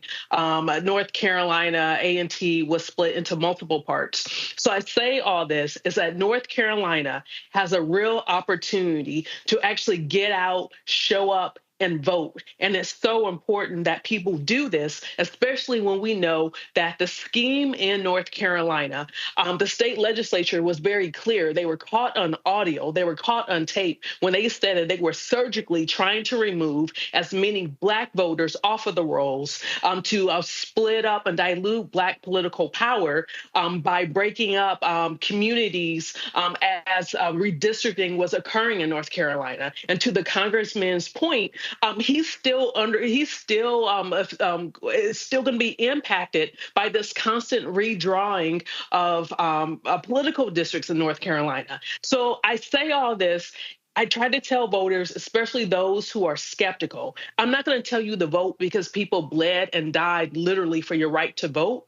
I'm encouraging you to vote because there are people who are actively trying to stop you from voting. If there isn't any other reason, it's because someone doesn't want you to vote. That's why you should turn out to vote in North Carolina.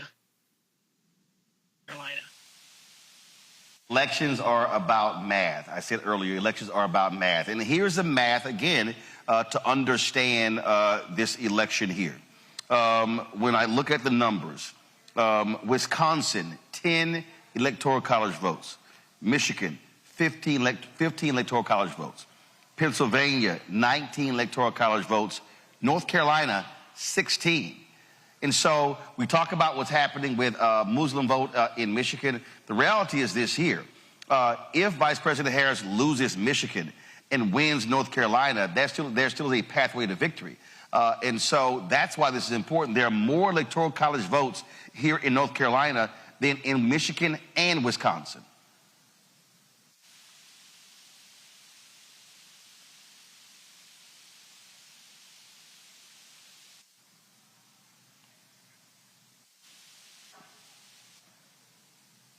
Can Robert hear me?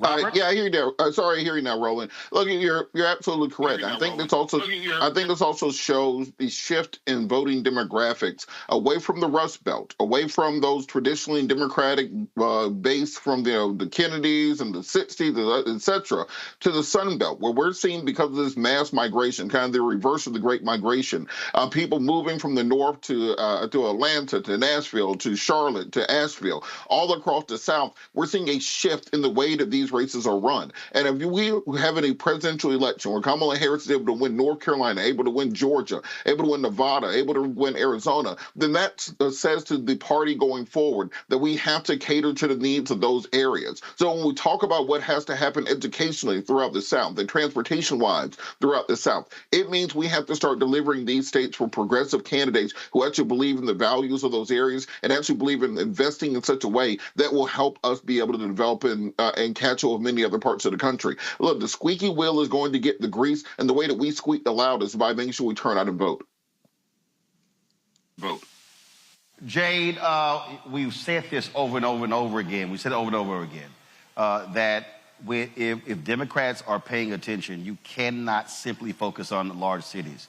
You can't win Georgia unless you're talking to Albany, Savannah, Jonesboro, Statesboro, Athens, Augusta, those places. Same thing here in North Carolina. And so there has to be a strategy a rural strategy. Yesterday, Vice President Kamala Harris released her rural economic plan to specifically speak to these areas. That's exactly what should be happening. Yes, Roland, and I think that you're ingenious for going to these HBCUs, particularly in North Carolina, because I've spoken at Fayetteville State before, and I really do hope that they take that opportunity, because that is a rural area. However, it is a very powerful area. It could actually decide a lot of things in her favor. Those are areas that don't, they're not visited often when you talk about people running for office or political figures or that time of the year. So I do think these HBCUs, these universities in North Carolina and other states, I think that is going to be a big shift when parties are looking at potential voters to vote in their favor. All right, Jade, Robert, and Rebecca, I certainly appreciate it. Thank you so very much. Let me thank all the folks who were panelists on today's show as well. It'd be also a show appreciation to Elizabeth City State University for being on this campus. I've had a great time. My first time visiting this campus. I'm glad to be here. We were here covering the shooting 3 years ago in Elizabeth City, but the first time on the campus, and so I'm certainly glad to be here. Folks, don't forget tomorrow we are going to be in Rocky Mount. Y'all should have the graphic there, so let me know if you do. There you go. We're going to be at Word Tabernacle Church, 821 Word Plaza in Rocky Mount. So I want to see you guys there. Friday, we're going to be in the Seabrook Auditorium on the campus of Fayetteville State University. And so look forward to that. And so we are spending the next couple of days here in North Carolina. As I said, early voting begins tomorrow in North Carolina, folks. Please get out and vote. Don't wait until Election Day. As we always say, call your friends, your family, your church members, your fraternity brothers, sorority sisters. Call everyone to make sure that they're maximizing their vote. Because again, if we vote our numbers, I can guarantee you we are going to win. Folks, don't forget, support the work that we do. Join our Bring the Funk fan club. Our goal is to get 20,000 of our fans contributing on average $50 each a year. That's $4.19 a month, 13 cents a day. You can send your check and money order to P.O. Box 57196, Washington, D.C., 20037-0196. PayPal is R. Martin Unfiltered. Venmo is RM Unfiltered. Zelle, Roland at RolandSMartin.com, Roland at RolandMartinUnfiltered.com. Also, download the Black Star Network app, Apple phone, Android phone, Apple TV, Android TV, Roku, Amazon Fire TV, Xbox One, Samsung Smart TV. And be sure to get a copy of my book, White Fear, How the Browning of America is Making White Folks Lose Their Minds. Available at bookstores nationwide, Target, Books A Million. Also, you can get the audio version on Audible. So again, we're here. Rocky Mount tomorrow, Fayetteville State on Friday, and then I'll be at Friendship West Baptist Church in Dallas on Sunday.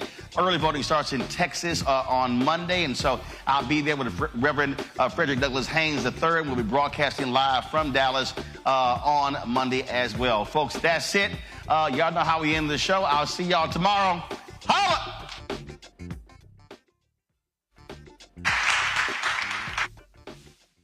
Black Star Network is here. Oh, no punch! I'm real revolutionary right now. Thank you for being the voice of Black America. All momentum we have now, we have to keep this going. The video looks phenomenal. See, this difference between Black Star Network and black-owned media and something like CNN. You can't be black-owned media and be scared. It's time to be